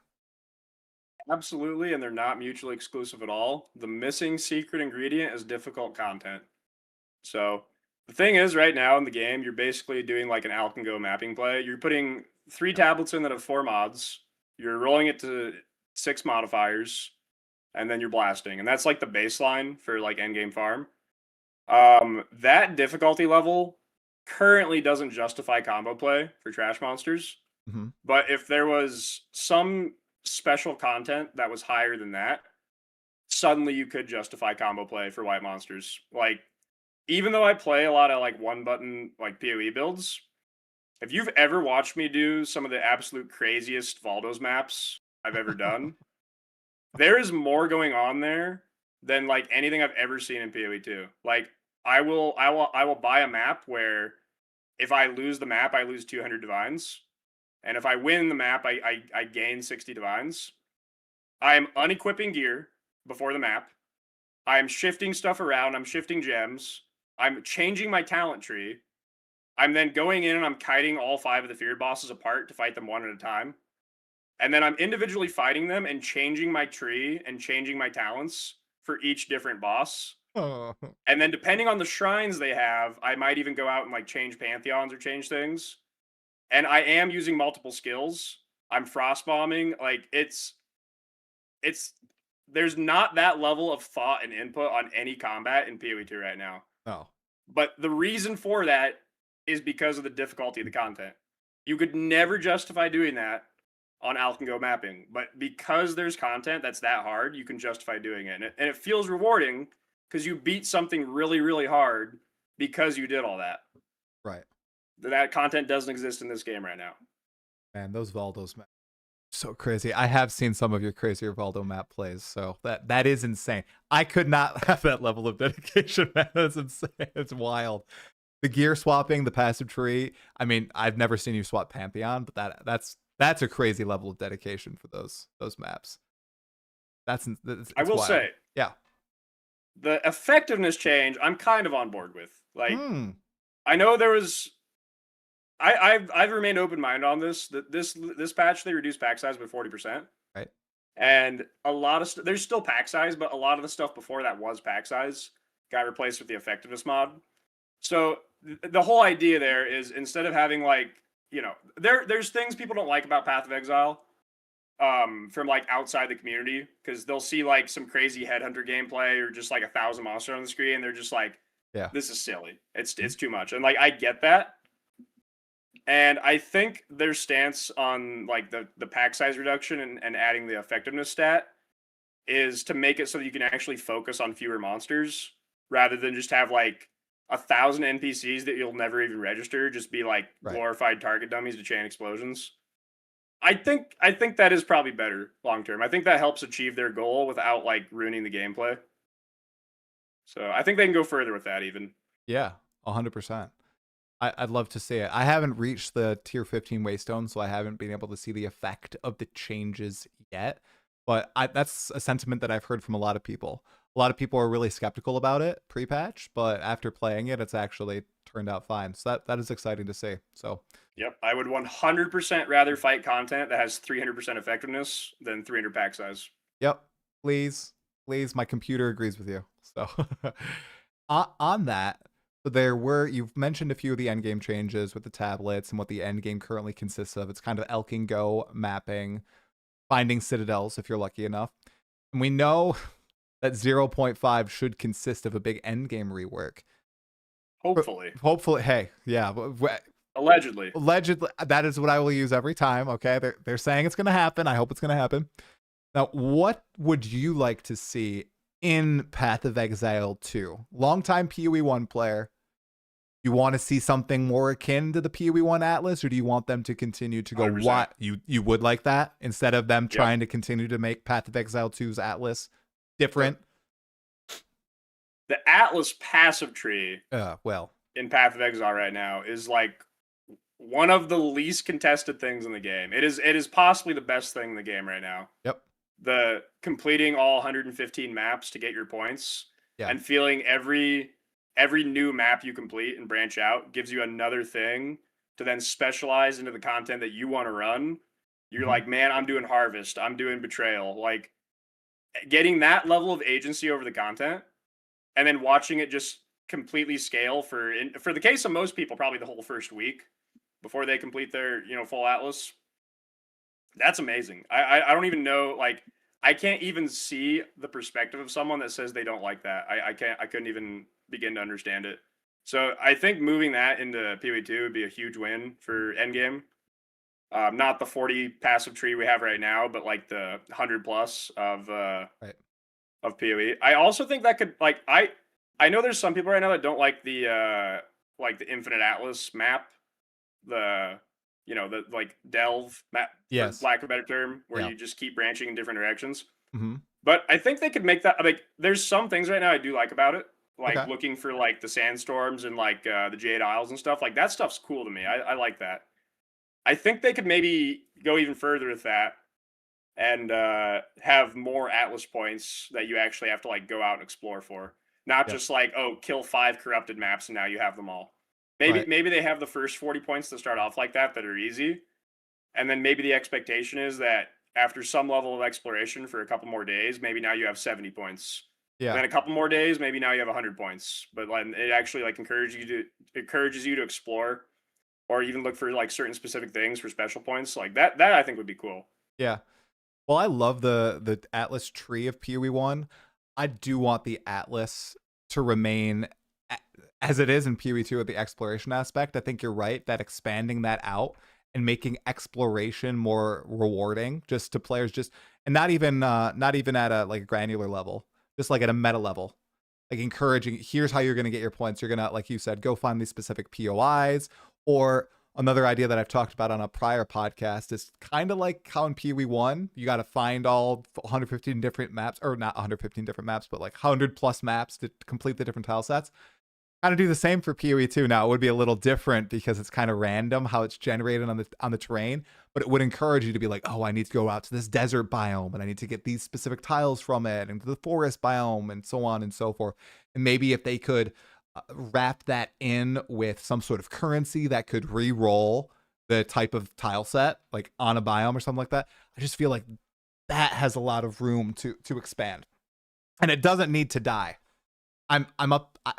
I really hope they don't just kill it off with 0.5. I really hope the update is more content and the Atlas tree and not a nuking of the Infinite Atlas, because I do think that a lot of people can come to enjoy it if they continue to refine it. Because I didn't play PoE 1. I haven't played for 13 years, only 6. But the Atlas, that was refined. I think there's been iterations that people are like, I don't know about that. Is that... It started off as Void Stones. Yeah. You needed the auspicious Volakos Voidstone that was a 15 weight out of 50,000 to get your Harbingers, and that eventually became the Atlas tree. Oh, see, yeah, see. So it takes a while, a lot of iterations. So I'm really looking forward to 0.5. I really hope that they're able to knock it out of the park there, because I went back to PoE1 for keepers. I'd skipped out on Merc. I had a lot of fun. It is quite Unfortunate, satisfying. because Merc was pretty good. That's what everybody Keepers, not so says. much. See, I think I was just burnt out on PoE1 at that point. Now I might be a little burned on PoE2 at this point, but yeah, I bounced from. I didn't even beat Act 4. I was like, wow, this is crazy, because I had been playing since Blight, every league, getting the challenges and stuff. So it was a really odd situation for me to be. Okay, so we've talked a little bit about 0.4. I think there's one more thing that I wanted to get your thoughts on. It's just Fate of the Vaal in general, the temple mechanic. Obviously, it's had a lot of changes this first week before GGG went on holiday. How's it feeling right now from a reward and gameplay perspective? Not very. I think the problem is, like, there's a level of complexity to it where if you do set it up everything correctly, and then because prices adjust if people aren't doing it, like Aziri has some expensive uniques. There's layers of RNG to it, but she has drops that can be worth over a mirror. Oh, wow. If you hit like a 1 in 300. But the thing is, the in-between is terrible. So if you get everything set up correctly, if under those circumstances a mechanic is good, and then everything before that it's terrible, that's just not a good mechanic. It needs to be better at the baseline level. And then if it can scale to crazy things, that's awesome. But it's just like, no, like there's just a lot of people that are doing it, getting 0 rewards, kind of being turned off by it, and then quitting. Like not quitting the league, but like quitting doing the league mechanic. Yeah. That makes sense. I was a campaign lover. I thought they killed it in the campaign, dude. I was so happy. Yeah, it was good in the campaign. I was hyped. I was hyped before the release. I was like, this is going to be so good throughout the game. And the campaign, it was all those 4 links. 4 links, and maybe you had this before, but I was like 20% quality on my gear. And I was like on my weapon, on my talisman, I was like, this is a huge damage boost. This is great. Now at level 97, I still get 4 links. See, they're not quite as cool. Yeah. So a lot of people are saying, okay, after holidays, GGG gonna come back, do a balance pass on Fit. Do you think that's the move, or do you think they kind of pull a PoE1 and they say, all right, we're working on PoE1 League and PoE2 League. We'll see you in April, I think is when the league comes out. March, maybe? Do you think they should address, like, change anything else besides bugs? I don't and crap? think they're going to do a follow-up patch to the league mechanic because it doesn't have any long-term like benefit. They did the 0.31 last patch because it was a change to the Atlas. It was a change to the tower mechanic. Right. So since that's supposed to be a permanent part of the game, getting data on that in a mid-league patch is valuable to them. But yeah, I mean, I don't think they gain much by changing the 0.4 league mechanic a month into the league. Yeah, it might go. I'm sure it'll go core. The game's so early right now. Virtually everything is expected to go core, but I think they have enough data to know that they still need to buff it more, and I think they'll likely not do that and then just put it in the game and no one will run it.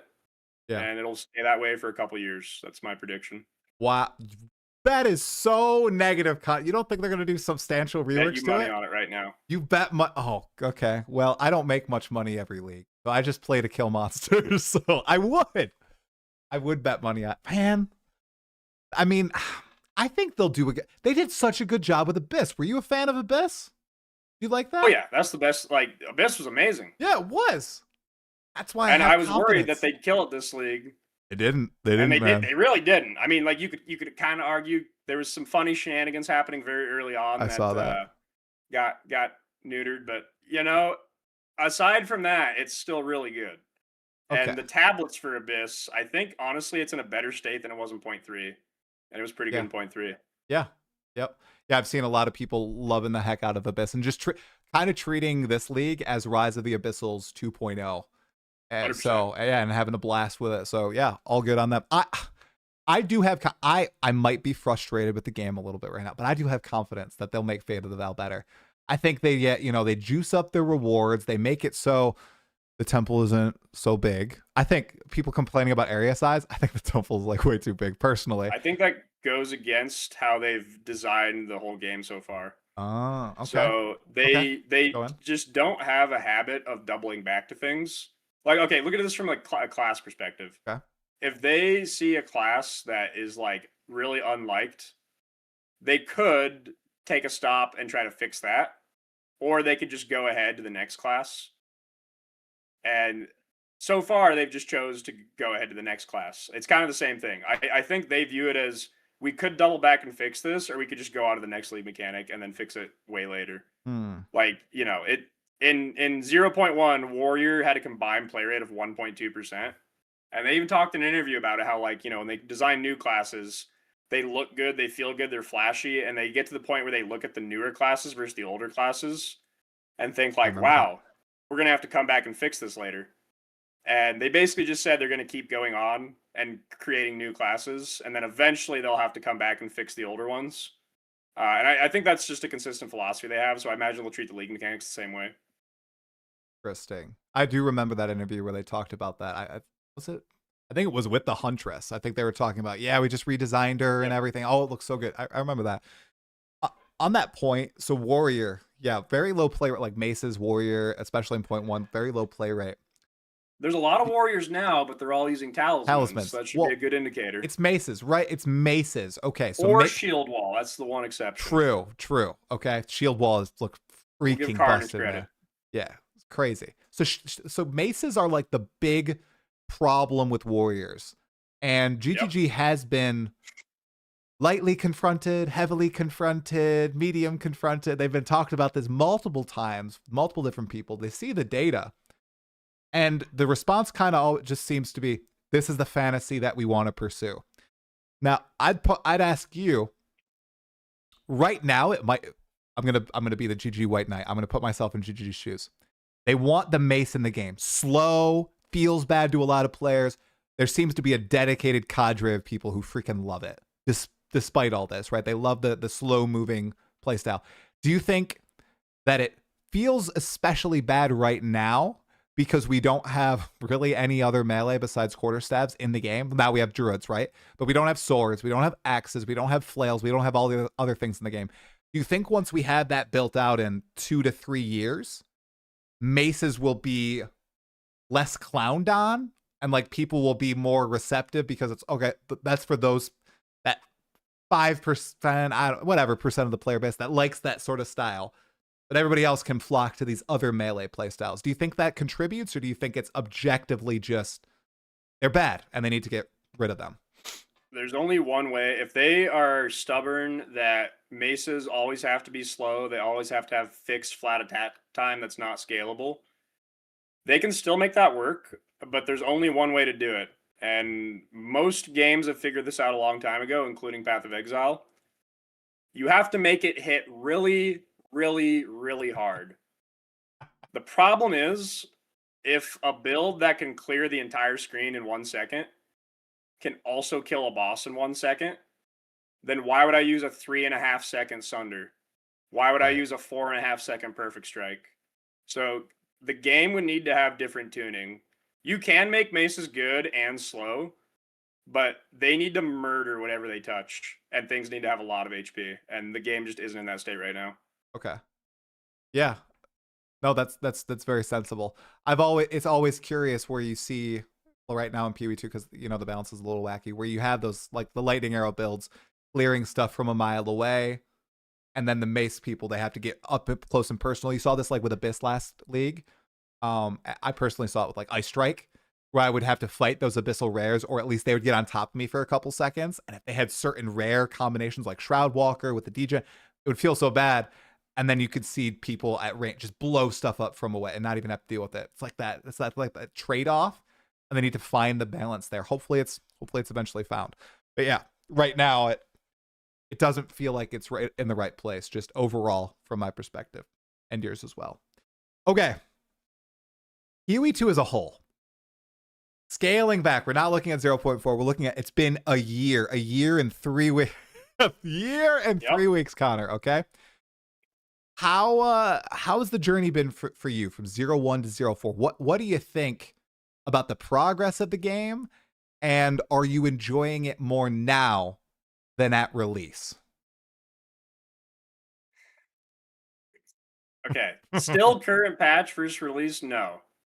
Like if I had to rank the patches in order, it'd be 0.3, then 0.1, then 0.4, then 0.2. Ooh. So that's unfortunate when you look at the 1 year later patch as being ranked lower than the first patch. Yeah. There's a lot that goes The into that. ancestors will I mean, like remember it your was actions. I'm not someone that views things through like hype. I mean, Yep. this is probably why I was one of the people that like early on wasn't like, "Oh my god, this is amazing," because like I don't do that. Like I do. I'm if it guilty. doesn't look fun or feel fun, I don't care if it's 2 days old in a new game. I don't care. Yep. But the thing is, there was just a lot more things in the game that were fun because it was less balanced, and that in and of itself was kind of interesting. They had way better like chase items in the game, and you could make some crazy things in the game. Like obviously the balance was still terrible, but there was a level of fun that was allowed. And I feel like they've been on a crusade ever since to cut back on the fun that's allowed. So, yes, there are things in the game that are better. There's more content, like the tablet system's better. But I think the allowed fun level in the game's gone down from point one. Okay. What was the most fun build you had back in 0.1? I played Spark on a Gemling with 22k mana, and that was really fun. I Nice. could AFK Uber Arbiter and had 350 million DPS. Ok- That's what I like to do. Okay, and that's what follow up. What is fun in PoE2 or PoE1 for you? What's like your definition? Because mine is it's simple. I'm the same way. If I don't have fun with something, like I don't care if the like I'm super hyped for this patch, and I'm literally I haven't played it since Sunday personally. Right? I played for 3 days, and I haven't touched the game. I like to kill monsters. I like to if it feels fun. If I'm like having fun killing bosses, kill monsters. If I can make my character more powerful, it doesn't need to be like 300 million DPS. But if I'm like progressing through the game at a steady pace, that's fun for me. What's fun for you in games like this? So this is like the Conan the Barbarian answer. What's best in life? For me, for other people, they might answer you and say, I want to blow up a boss. I want to kill it instantly. I want to fight the strongest thing in the game, and I want to just kill it as fast as possible. I like to add another step to that. For me, in any ARPG, the most fun thing in the game is to make a build that can go up to the hardest boss, hardest thing in the game. Let them do their big attack, eat it, and then kill them instantly. That's when I get to that point in a build, I'm having fun. Okay. Right? I'll find the hardest content, let them do their best. Say, hey, can you get my backside? And then kill them instantly. Any build, it doesn't matter if it's Diablo, doesn't matter if it's Last Epoch, like any game, any RPG I can do that in. I love it. What a hell of an answer. Oh my god. That's good.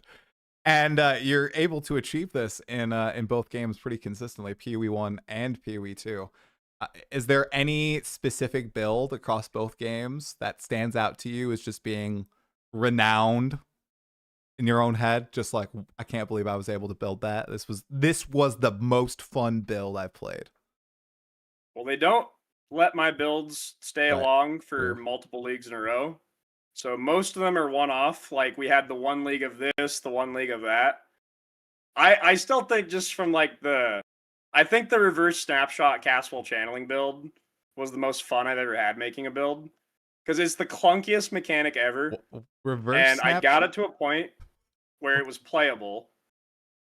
It was a way to basically do infinite damage. I had like 30 billion DPS. But it was a fun setup because you had to set your character up a very specific way. Okay. And you had to make your mana cost versus your mana pool and your energy shield. You had to do math of the ratio of the two versus the sum versus your Indigon percentage. And you had to do all this math. And you had to be in between 94 and 96%. If you were under 96%, you did zero, or excuse me, if you're under 96%, you killed your character. And if you're over 96%, you did 0 damage. And if you're right in the middle, you had the most like god tier damage the game's ever had. What was the what patch? What patch was this? It was Affliction League. That was how I was making 300 to 900 divines per hour. Oh my god. I was farming about a mirror per hour doing Valdo's maps. Jeez, man. That's because crazy. You'd press a button and it would instantly make your skills for 4 seconds do a very stupid amount of damage. So I would just buy all the Valdo's maps that had like all the tank mods. It was like Feared, Ghosted, Delirium, 90% less damage, Union of Souls, just like the things that make the map take like hours for most people. Yeah. I would just buy those maps that had a pretty small margin, like 10 div per mage blood, and I would just run them in like 90 seconds. I would just go in, find the Feared, press my button, they would die instantly, and then I'd collect 10 divines and go on. Oh my god, dude. But if you messed up the character, you would either automatically die or you'd do 0 damage. Oh, that's crazy. So it required perfection in play and theorycraft. Oh, that's wild, man. Did it get fixed? No, not in play. Actually, no, not in play at all. Oh, just not in setup. Oh, just in setup. It was spin to win. It was hold Cyclone. It was literally hold Cyclone. Oh, really? Okay. So as long as you had like all the setup perfected, you were. Oh, wow. Yep. Okay. Well, there you just go. Held Cyclone. Yeah. So that might be your I don't know. That's your white whale, man. I don't know how you're gonna. Yep. That's tough. They immediately nerfed Archmage after that. They said no. But key point, they waited until after the league to do it. Hey. Okay. Because they do that in Path of Exile. They don't do that in Path of Exile too. Okay, so that's a distinction between the two. Great follow-up. Okay, great segue, not follow-up. Man, my brain is cooked after Christmas #1 today. PoE 1, PoE 2. You play both games. We both play both games, actually. They've been concurrent with each other for a year now. We've had 2 new PoE 1 leagues in the span of 4 Path of Exile 1 updates, and Path of Exile 2 updates, including the first. How do you think GGG has been juggling the two? Are you pro with the current schedule? Do you think that they should stagger them more? Do you think, are you crazy? Do you think they should drop one entirely, whether it be PoE 2, whether it be PoE 1? What are your just thoughts on what's going on as a creator and a player in the scene? Well, it's certainly been going bad. I think it's actually worse than people think. Okay. In terms of like the PoE 1 leagues, because like Mercenaries was good, right? But like Breach was really bad. The scary thing to say is that Breach was actually the first league they developed after PoE 2 early access started, because they'd already done all the development of 326 before. Right. So they even in November of last year, Jonathan even said in an interview, he said, given that we had to delay 3 weeks, it would have made more sense to launch 326 in late October. That was his, like, they had most of it done, because that's how they develop every league. They don't just start making the next league like after the previous league's already out. They usually are 1 league ahead. So they had a good amount of 326 done before early access for PoE 2 even started. So in that context, with 327 being the first league that was fully developed after PoE 2, that's a little scary. I'm curious, why did you not like it? I want to ask before we go deeper. Why did you not like Breach? I didn't play it. Like I got 36 challenges. I got 1 character, pretty powerful. I really liked it. I just didn't like the defense events. Oh my God, please, no defense events. Well, why did you not like it? Because the mapping mechanic was just standard mode. You would just skip the mechanic. So, but that's kind of good news though, because they didn't fail at the development of the league. It had good art, it had good systems, they had Foulborn uniques. Very cool. Yeah. All the things that actually take development time, it did well on. It's just they completely flopped on the tuning, which could literally be solved by one guy putting some different numbers in. So that's what's unfortunate. So you could view that as a positive way though, because it means they could still make good leagues on this schedule. I think in the case of Point 4, I've been talking about this since summer when I started to see their timeline. I always kept saying, I'm like, what are they going to do for December? Because they have to do a patch in December. But when they showed when they said the date was the 31st of October, I was like, is this going to be a 5-week patch? And sure enough, it was. Bro, you called it. So yeah, I think that was a lot of the problem with point 4 is they got so behind throughout the year. It's not necessarily the 2-month cycle. It's the fact that they had to pinch one into 5 weeks. That's yeah. Do you also think that I mean they've made bad PoE 1 leagues before. Do you think it is just a fluke, just looking at the positive? I mean, the one that comes to mind to me is Calandra. That league, specifically the league mechanic, I just thought was blah. No, so Calandra wasn't even like bad. What? No, like, I will fight you. No, I'll fight you, Connor. Everyone's wrong. Anyone who says Calandra's bad's wrong. Let's go. Oh, nope. Oh. What? Okay. All right, bring it. You're about to hear most of the PoE community say Calandra was bad. Okay? You know what they actually meant to say? Rarity? Arch Nemesis was bad. Okay. That's what they meant to say. Okay? The league mechanic wasn't overly crazy, but what they mean is Arch Nemesis is bad, and that makes them mad, and that was 319. Okay. So okay, you are right, because I think those in the Calandra mechanic, those monsters pissed me the heck off, man. Oh my gosh, they were ridiculous. I do remember that league.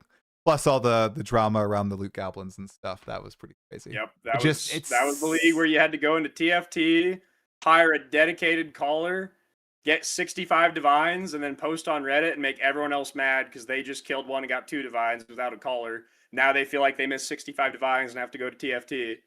Okay. So now I'm trying to find a counterexample in the leagues I've played where the league was kind of like non-existent. Because I get what you mean. I did the league mechanic and keepers because I wanted to do the challenges, but the moment I got the breach challenges, I kind of just stopped, you know, because I already had everything I wanted from the Genesis tree. I didn't need the graft blood or anything.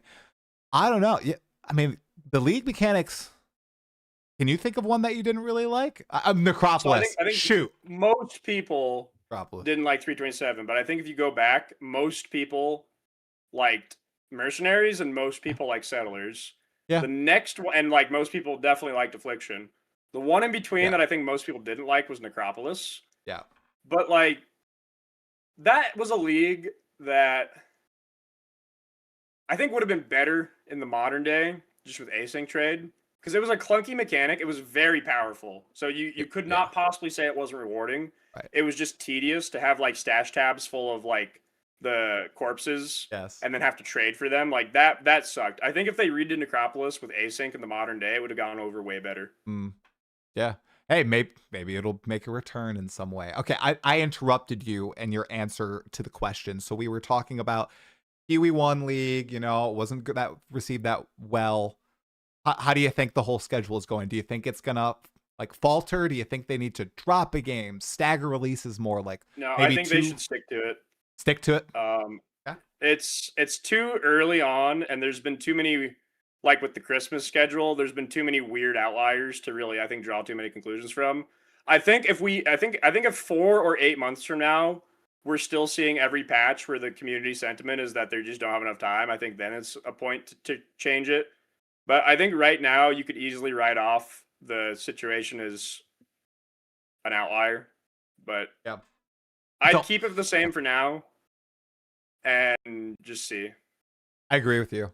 I agree. It's been a year. They've had a ton of crap going on. I'm sure it's absolute chaos internally, like scrambling between all this. I think another set of like 2-3 league releases, I think would be smart before they need to really address it. They've really only stuck to this for like half a year. Like, don't. Also, if go for it. GGG, if you're watching, if you do want another month, I'm gonna make you a deal on behalf of the Path of Exile community. Okay. You get 1 extra month of development. We get a Freesia League. See. I'd take that. All right, there we go. We'll let it sit for a second. I've seen that. I did play Freesia too. That was actually pretty fun. That was a good one. I played hardcore to 80. It's a cheat code for them. It takes almost no development time, and everyone loves it. There you go. Yeah, it was good. It was really good. It was fun. Okay, I have one more like Path of Exile-ish question for you. Something I've been watching chat just a little bit on this side. And while we've been talking, and people have been mad, but I don't really care. They're being silly. A lot of people have kind of said, hey, it sounds like a lot of the stuff that you really like is just Path of Exile 1. Why not just play Path of Exile 1? But you obviously want to play Path of Exile 2. Why do you think that they should remain like distinct games and push into different directions? What distinctions do you think there should be? Or do you see them kind of over the next 5 years merging and them kind of not literally merging, but kind of following the same path where, all right, PoE 2 will eventually turn into what PoE 1 is now? Or do you think they should diverge and just go different directions? No, they'll never say it out loud, but the plan's always to converge them. It's just a question of time because I think they do want to attract a newer player base, and I think they can achieve that by at least starting off different and then slowly easing into what's already kind of proved to work. It also comes back to like being kind of two different player bases. Like there will be a lot of people that play the game at launch. Like we saw around 1 million last year between Steam and everything combined. And that was for early access, right? So if they do get everything together, it might be a year or two from now. But if they do get everything together and launch the game in a good state, they will attract a lot of players. A lot more than what are playing patch point 4. Yeah. And I think it's fine for the games to be like identifiably different at that point in time. Right. But the reason that Path of Exile does so well is because it has a tremendous amount of like complexity and scalability. It's a game you can put 10,000 hours into and still feel like a noob. That's not a good package to advertise for like a variety gamer who's just checking the game out on Steam. But the people that are going to stick around will be those people. So I think they understand that. I would hope that, let it be a different game, at least at the start. But there's like Path of Exile hit its record player count for like 13 consecutive years. Yeah. Because it has that much content and continues to get content that you can put 10,000 hours into versus like, a game like let's pick on Diablo 4. Okay. Diablo 4 is a pretty good game for about 100 hours. It just falls off after that. But for a business model where you make all your money on launch, not through a free game with microtransactions, that's fine. But ultimately, the player base will shift over time.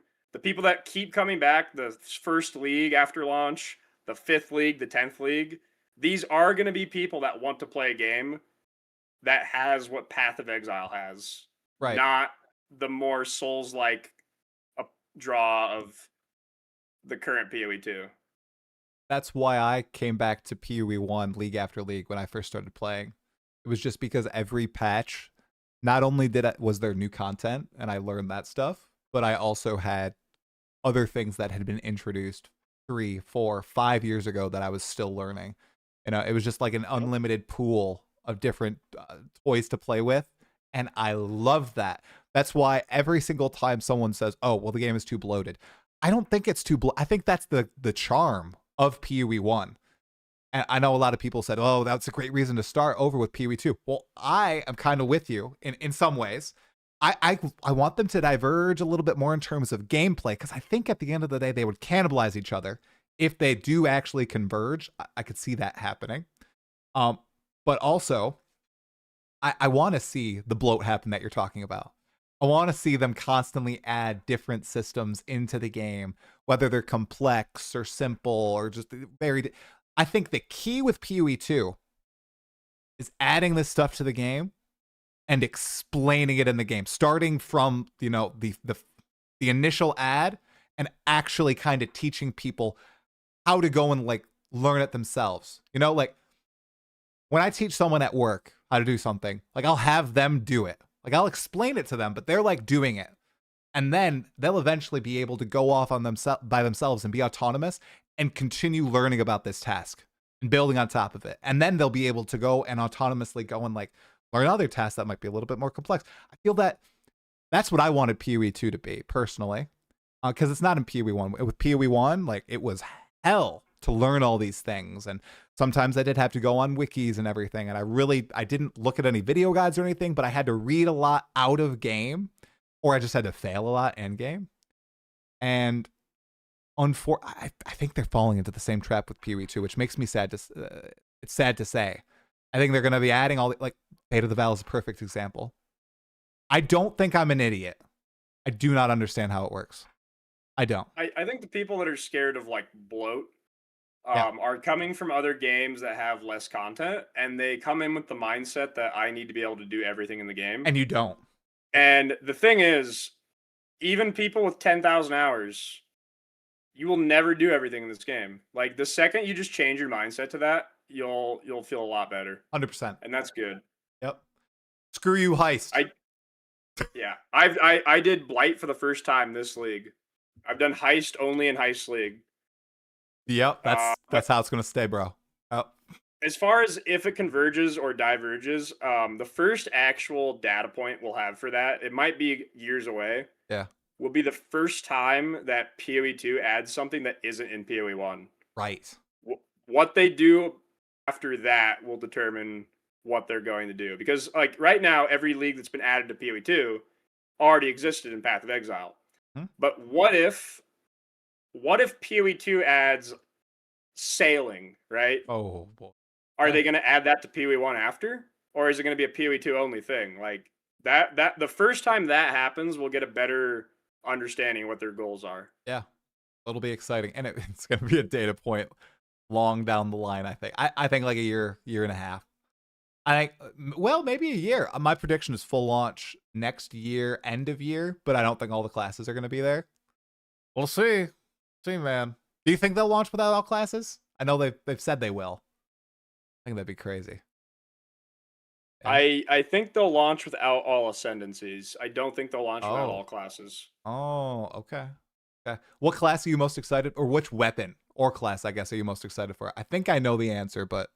Well, the class is Templar. Yeah. It's the best. Yep. How about weapon? Weapon? Mm-hmm. I don't care too much for weapons. I mean, everyone's saying, like, I know people are hyped for, like, swords and stuff. Yeah. But I don't know.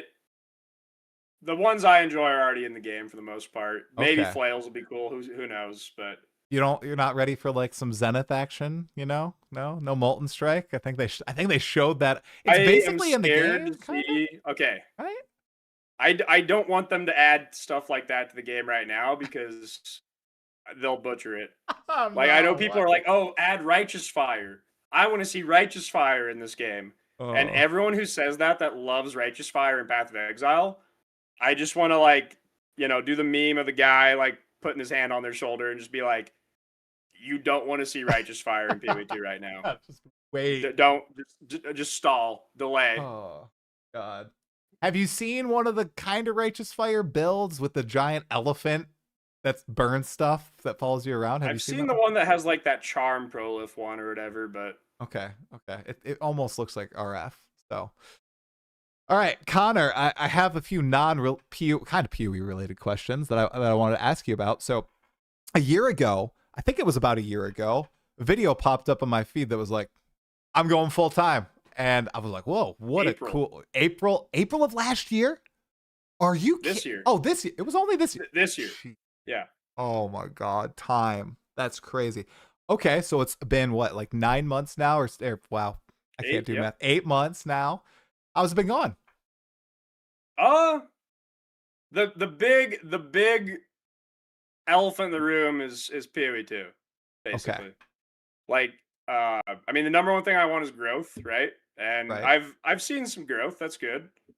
And I think I'm doing well enough right now in Path of Exile to, make this work. And from a 4-month cycle to the next, I've improved. So all that's good. It's just like the elephant in the room right now is like, I make builds for people in PoE that do extreme endgame content, And like it's not that people don't want to like play those builds in PoE 2. It's that all those viewers of mine, they just don't play PoE 2.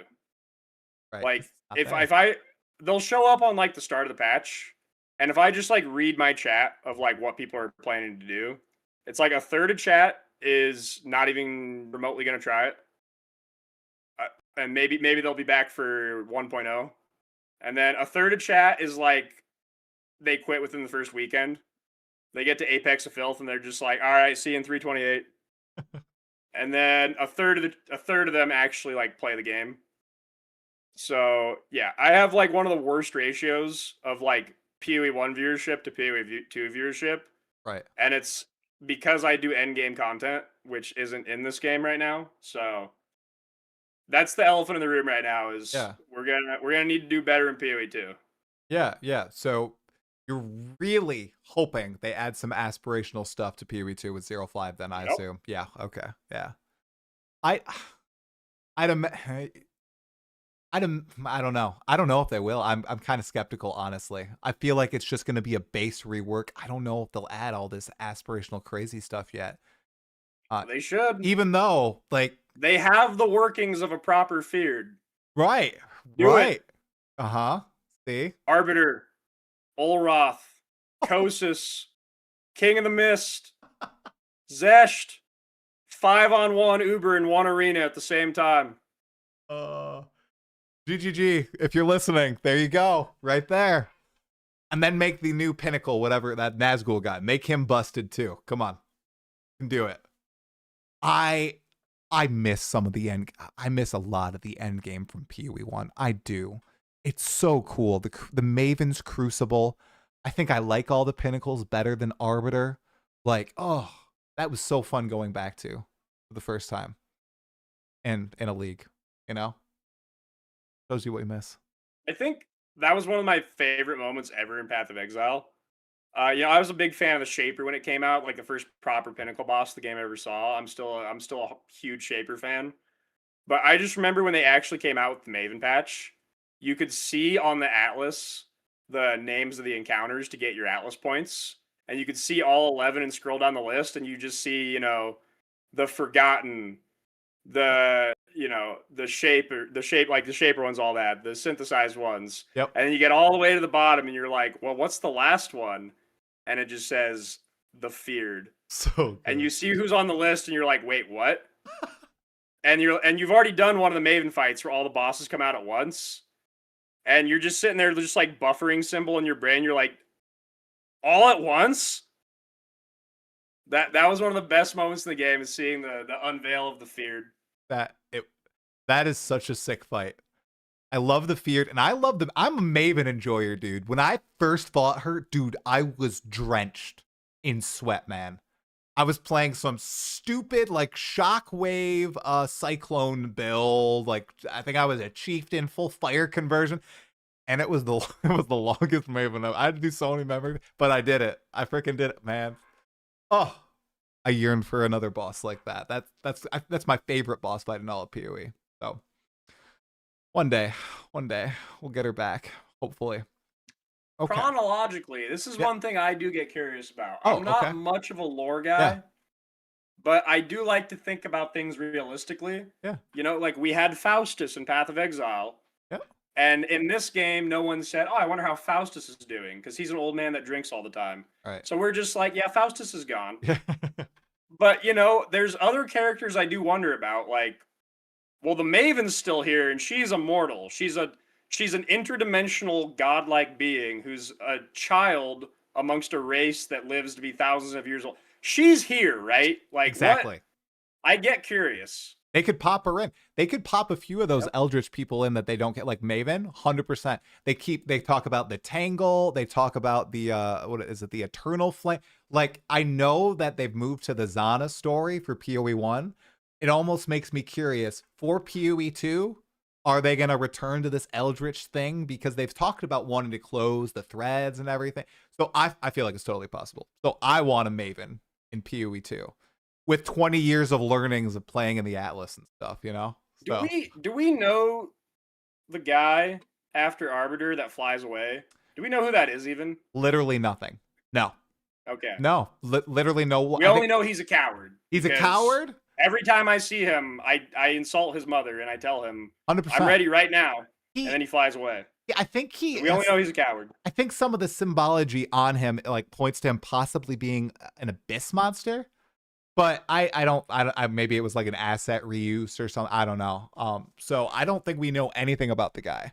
I think we data mined the name maybe, but I can't remember it at this point. I think it might have been in there in 01. But I'm excited. He's flying a dragon. So that'll be sweet. Hopefully it's a cool fight. Very excited for it. I'd imagine they'd add it in 05. So, but we'll have to see. Yeah. Okay. I also wanted to ask, you play a lot of PoE 1, PoE 2. Are those your only games? Do you play anything else? Are you a mono gamer? Give me a weird answer. Oh. But I know the other game I have a ridiculous amount of hours in the last several years. I, even to this day, probably am still one of the best Pokemon Go players in the world. Are you kidding me? I've been like top 100 multiple times in PvP. Like, I have like 300 or 400 level 50 Pokemon. I used to go really hard and like grind that game like hours a day. I have 32,000 kilometers walked. Holy crap! So yeah, man. I'm a Pokemon Go master. Hell yeah! So do you have to like go do it daily and stuff, or is it kind of the thing that you do every week or something? Go. I mean, anymore I don't. I do it during like downtime. I used to do it every day, but now it's just like during downtime. Do they develop the game still? Yeah. Oh how do they monetize that? Do you have to buy stuff or what? Yeah, it's a mobile game. There's stuff. Oh, it is. Okay. All right. Yeah. Your most powerful Pokemon in Pokemon Go. Come on, what is it? My most powerful Pokemon? Yeah. I have 9 Shundos, which is a shiny perfect IV. Okay, I have a Crownzation Shundo. That's pretty good. Right. My favorite one's probably still Latios. Okay. All right. Even though it's not as powerful. Okay. But I know those. I don't know what a 9 Shundo is, so I'm looking it up on my phone right now. Yeah. Basically in the game there's like stats that each individual Pokemon has. And it can roll 0 to 15. So to get all of them at 15 is 1 in 4,000. Okay. But there's a couple ways to boost that up to like 1 in 200. But then it has a chance to be shiny, which is anywhere from 1 in 20 to 1 in 400. But if you get a shiny and a perfect IV, it's one of the rarest in the entire game. It's like 1 in a million. Dang. Jeez. Okay. Wow, I was not expecting that answer at all. So has it helped you like keep fit and stuff, like running? Do you like run from the places to places, or do you drive, bike, stuff like that? Okay.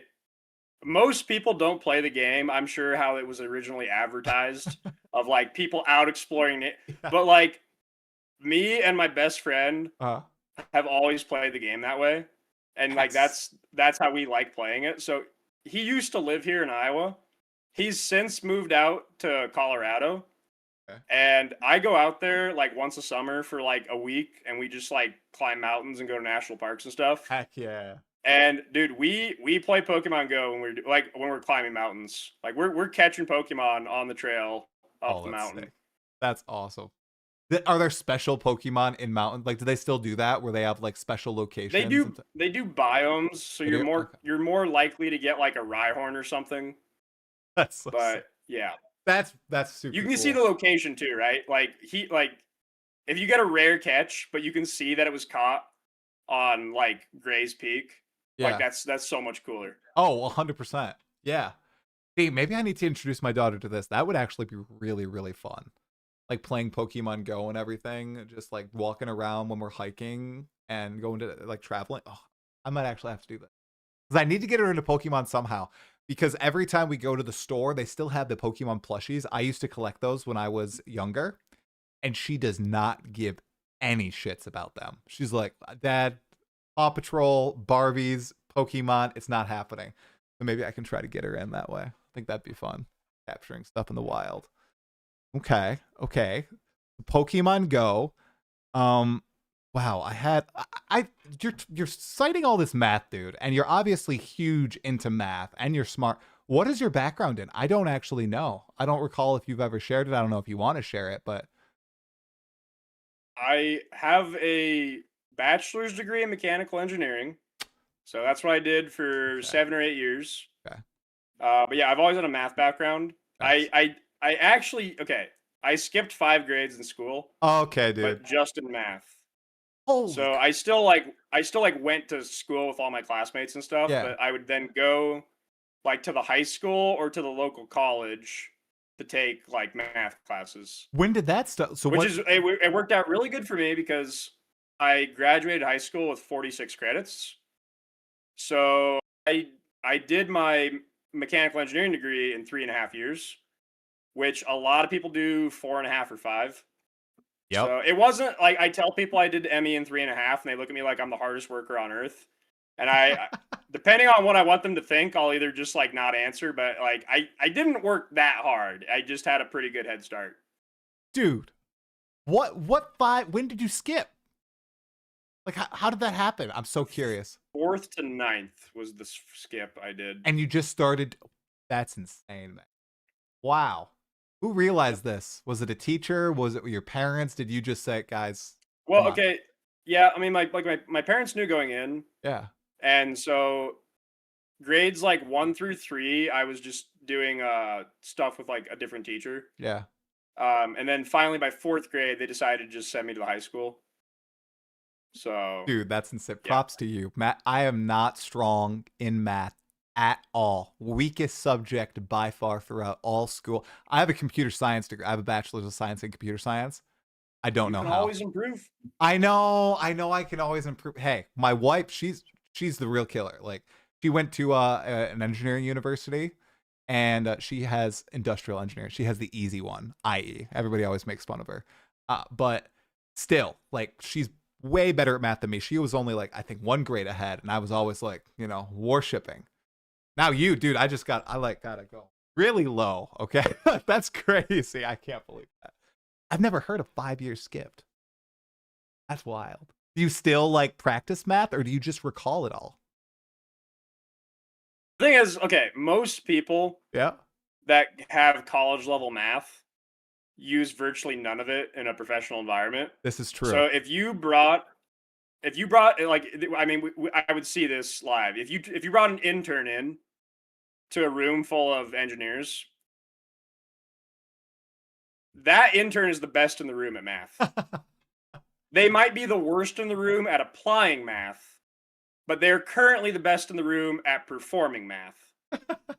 But the thing is, the things that you do use frequently, you just get better at.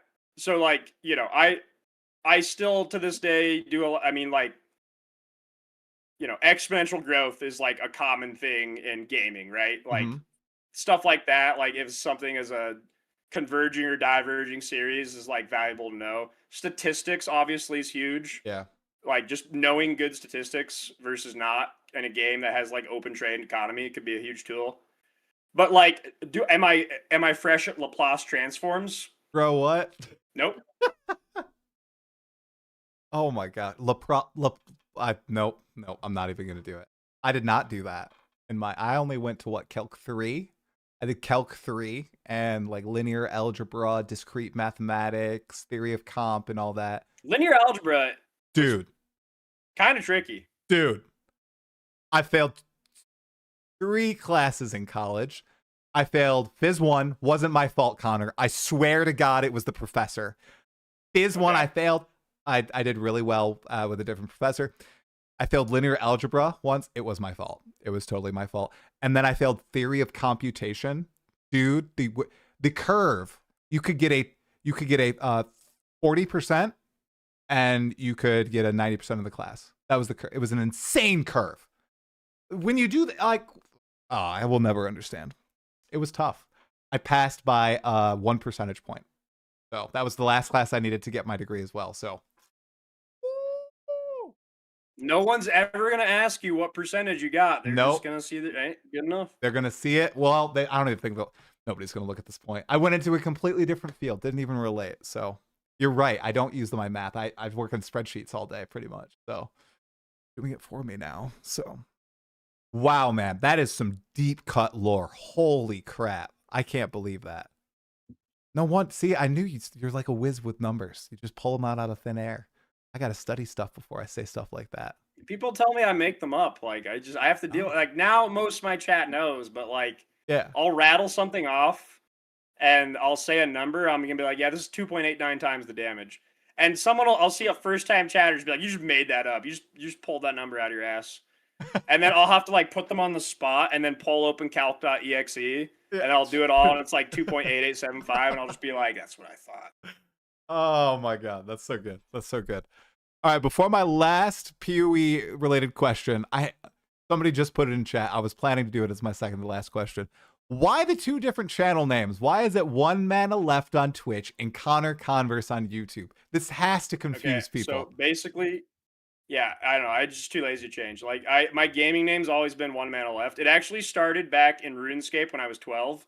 My name was One Shark Left because sharks was like the common food you ate in that game, and it was like just a funny phrase. Because if my name was One Shark Left, people would attack me because they'd be like, "Oh, he's out of food." Yeah, and then I wouldn't be out of food, Right. But I switched that into World of Warcraft. Then was the next major game I played.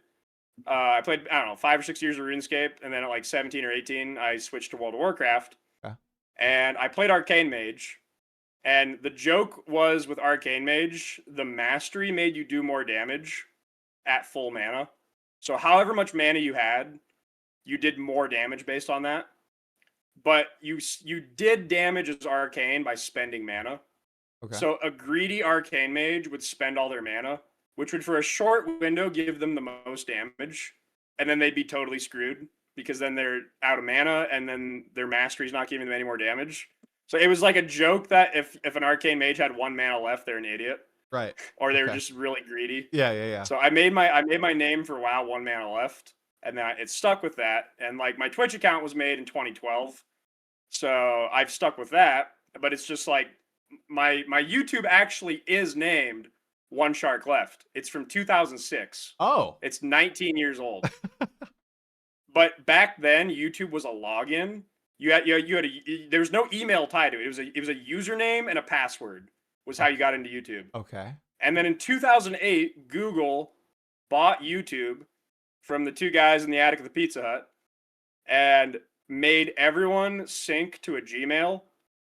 And then so I just used my existing school Gmail of ConnorConverse, and then it made my username into ConnorConverse, and I never fought to change it back, so I just it's stuck with it. No way. Wait, so you just haven't changed? Bro, you can change it. No, it's so simple. Why not? Oh, I've never. Okay. Oh, dude, I've changed mine before. It's so simple. You could change. I don't know. Because I think everybody knows you as onemanaleft, and then they go to YouTube. They're like, "Where's onemanaleft? Where is he? Where's his YouTube channel?" And it's Connor. It's got all this stuff on the channel. Oh my god! Dude. I think I've botched it bad enough now that everybody knows. Everyone knows now, so now I don't need to fix it. If you screw something up bad enough, you can just walk away. Or you could just be two legends in the PoE community. You can be onemanaleft and then that guy Connor too. So, yep. Has it ever happened where you see somebody talking about Connor and then another person's talking about onemanaleft and they don't know that they're talking about the same I imagine that's probably happened somewhere. Someplace. They're like, there's this guy on YouTube. He does these awesome Molten Strike of the Zenith builds. And the other guy's like, oh yeah, I see someone playing it on Twitch, onemanaleft. Yeah, he streams all the time. Okay. Well, I mean, I'm sure it's a negative in the sense that the people that do either frequent my videos on YouTube or on streams on Twitch, they all already know. Yep. But I guess the confusing point would be maybe a potential new viewer. Yeah, exactly. That's it. Yeah, new viewer. But that'd be the advantage. Yeah. When PoE 2 gets that crazy endgame stuff and there's people surging to your channel trying to find the busted builds to bring down the pinnacles and everything.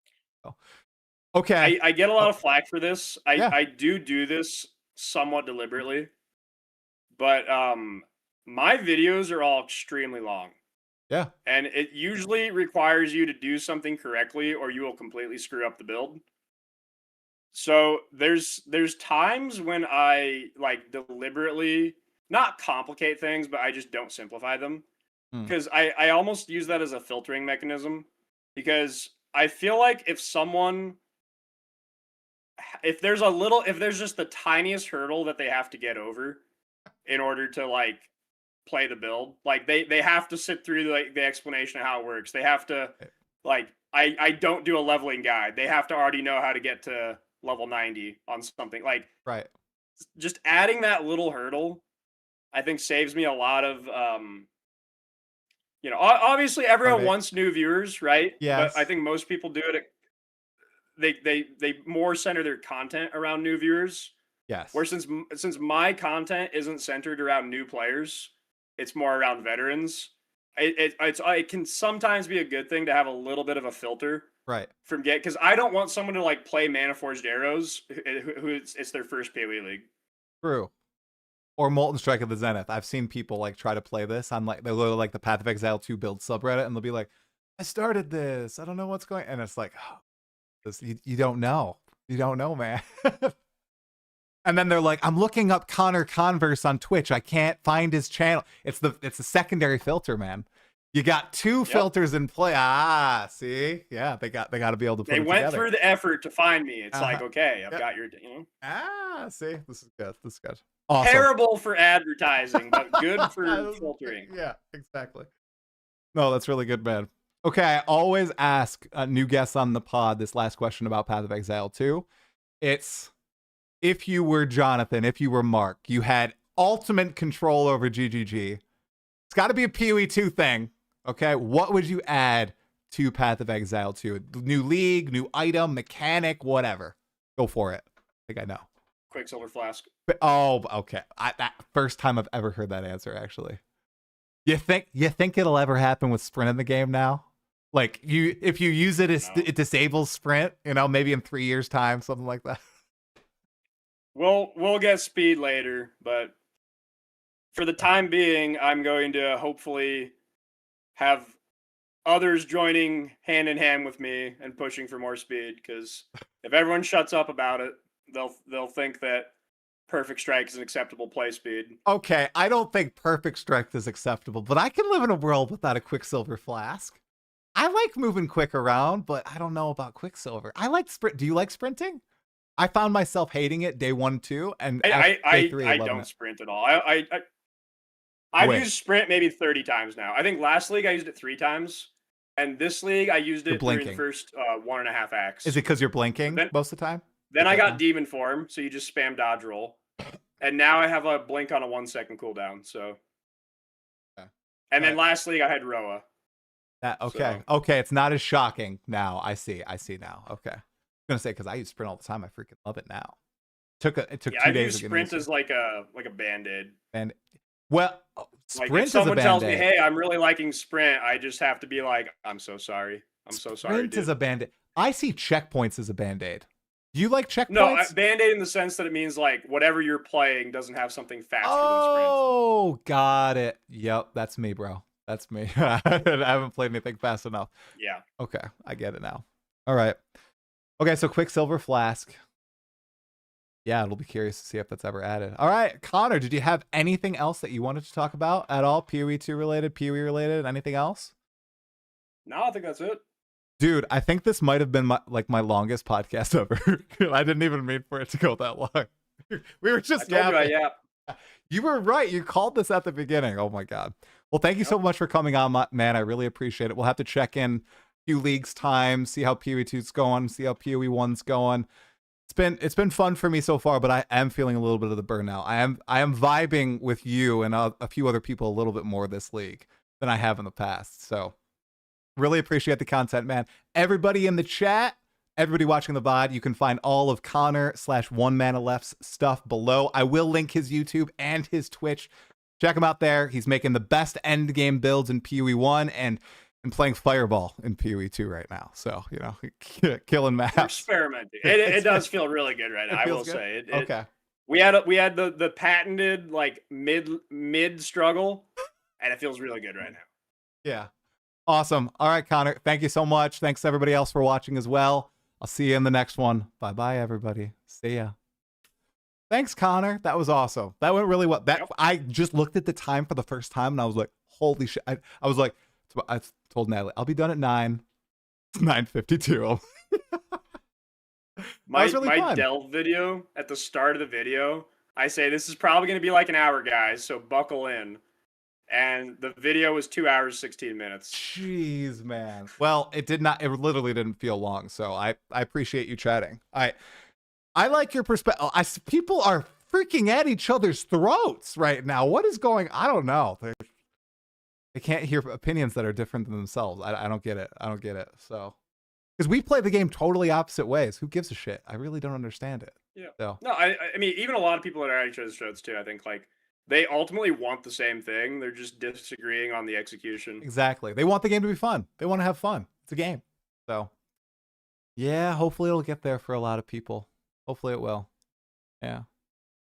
My break has felt pretty good, so I'm already like almost feeling like I want to play. I literally haven't played since Sunday, so I'm like, oh wow, I know, dude. Taking a long break. I have been really busy. As in, like last Sunday. Last Sunday, dude. Yeah. Oh wow. Today is Sunday. Yes. Okay. Dude, I made my first I was very frustrated, and I made my first angry video. I was like, because and it's like. Obviously, I was burnt out because the frustrations were very easy to get over. It's something that I've encountered a lot of time in PoE 1, PoE 2 as well, but I just push over it. It's like the hump. Wasn't getting any good gear drops. I didn't get any support gems in endgame, so I had like empty gems. I was like, this feels bad. I couldn't experiment. I wasn't getting any currency. I had a little bit of support gem struggle myself. I've heard a lot of people say that. Yeah, and I was just like, man, if everything pushes me toward trade and I can't get anything myself, and I'm not having fun. This isn't good. I'm not having a good time. This is really frustrating. Yeah, I just haven't I haven't played since then. I will say, I watched back your full Rax interview, and I know you touched on this where you said that like, you know, you felt bad putting out a negative video. Yeah. But I'll add my perspective to this. Yeah. You do a lot of positive you do a lot of content that's largely positive. Yep. That is incredibly important for you to have, if you are not enjoying something, to have a negative video, because that legitimizes it. Yeah, it felt cathartic. It did. Like I totally understand what you're saying, and I agree. It felt like that was like I told, I think, Dreamcore this hardest publish I've ever had. I was like, shit, oh god, you know. But that's literally how I was feeling. I was so frustrated. I was even more. I had to tone myself down, dude. And then I don't know. It happens. It happens to everybody. So, yeah. I appreciate that perspective. I do. Yep. So it is legitimate, you know? If it's 80-20 positive, I'm going to show it. And if it's 90-10 negative and I'm freaking seething into this microphone, I'm going to show it. So I hope it gets better, you know? I was just a little burnt out on everything else too. Everything like contributes to it, but I guess that happens all the time too. Usually I'm very happy, and when my mood is dowered, you know, everything else just heightens. So when I go into my escape and I get frustrated, you're just like, man, this sucks. Oh, that was probably I'm like nearly 100-0 on negative, but that doesn't mean I think it's 100-0 negative. Right. It means if something's positive, I don't talk about it. Right. I noticed that with your videos. If something's working correctly, I'm not going to talk about it. Yep. I don't know if they need like a pat on the back. If this gets fixed, I'm going to talk about the next thing that needs improvement. And if that gets fixed, I'm not going to put out another video and being like, hey, good job fixing that. I'm going to talk about the next thing. Right.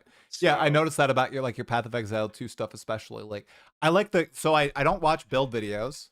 I watch commentary videos. That's why I've really like do that recreationally. What? I mean, if you're not planning on playing the build, that's a huge time kill.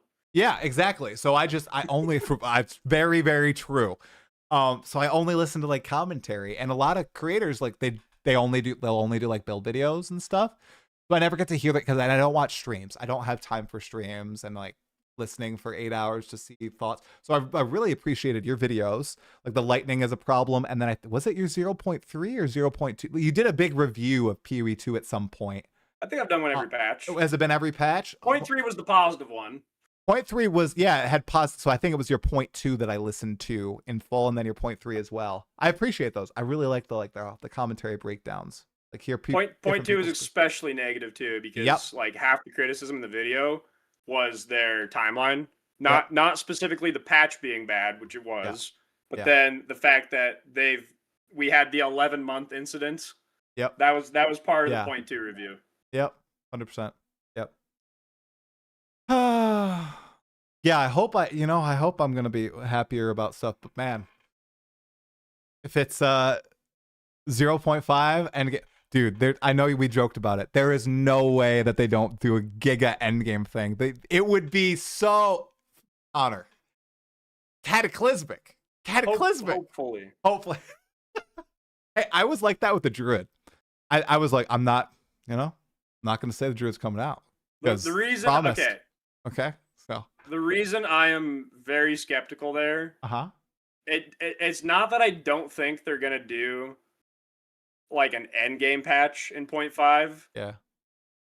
You can really make or break that depending on like the definitions.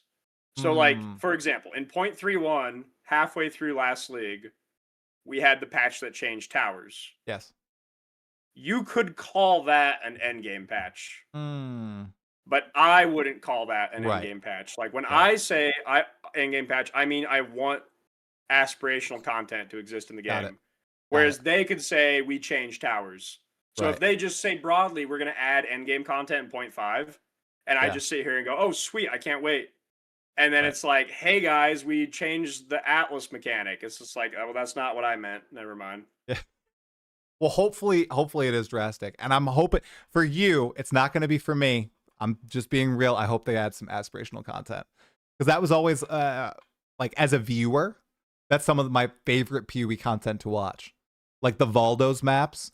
Like what was it? Freaking Lance like dying in a corner or some crap. Last league we had to just make it up. Like me, Lance, and Carnarius just decided to all see if we could tank all of the Arbiter meteors. Yeah.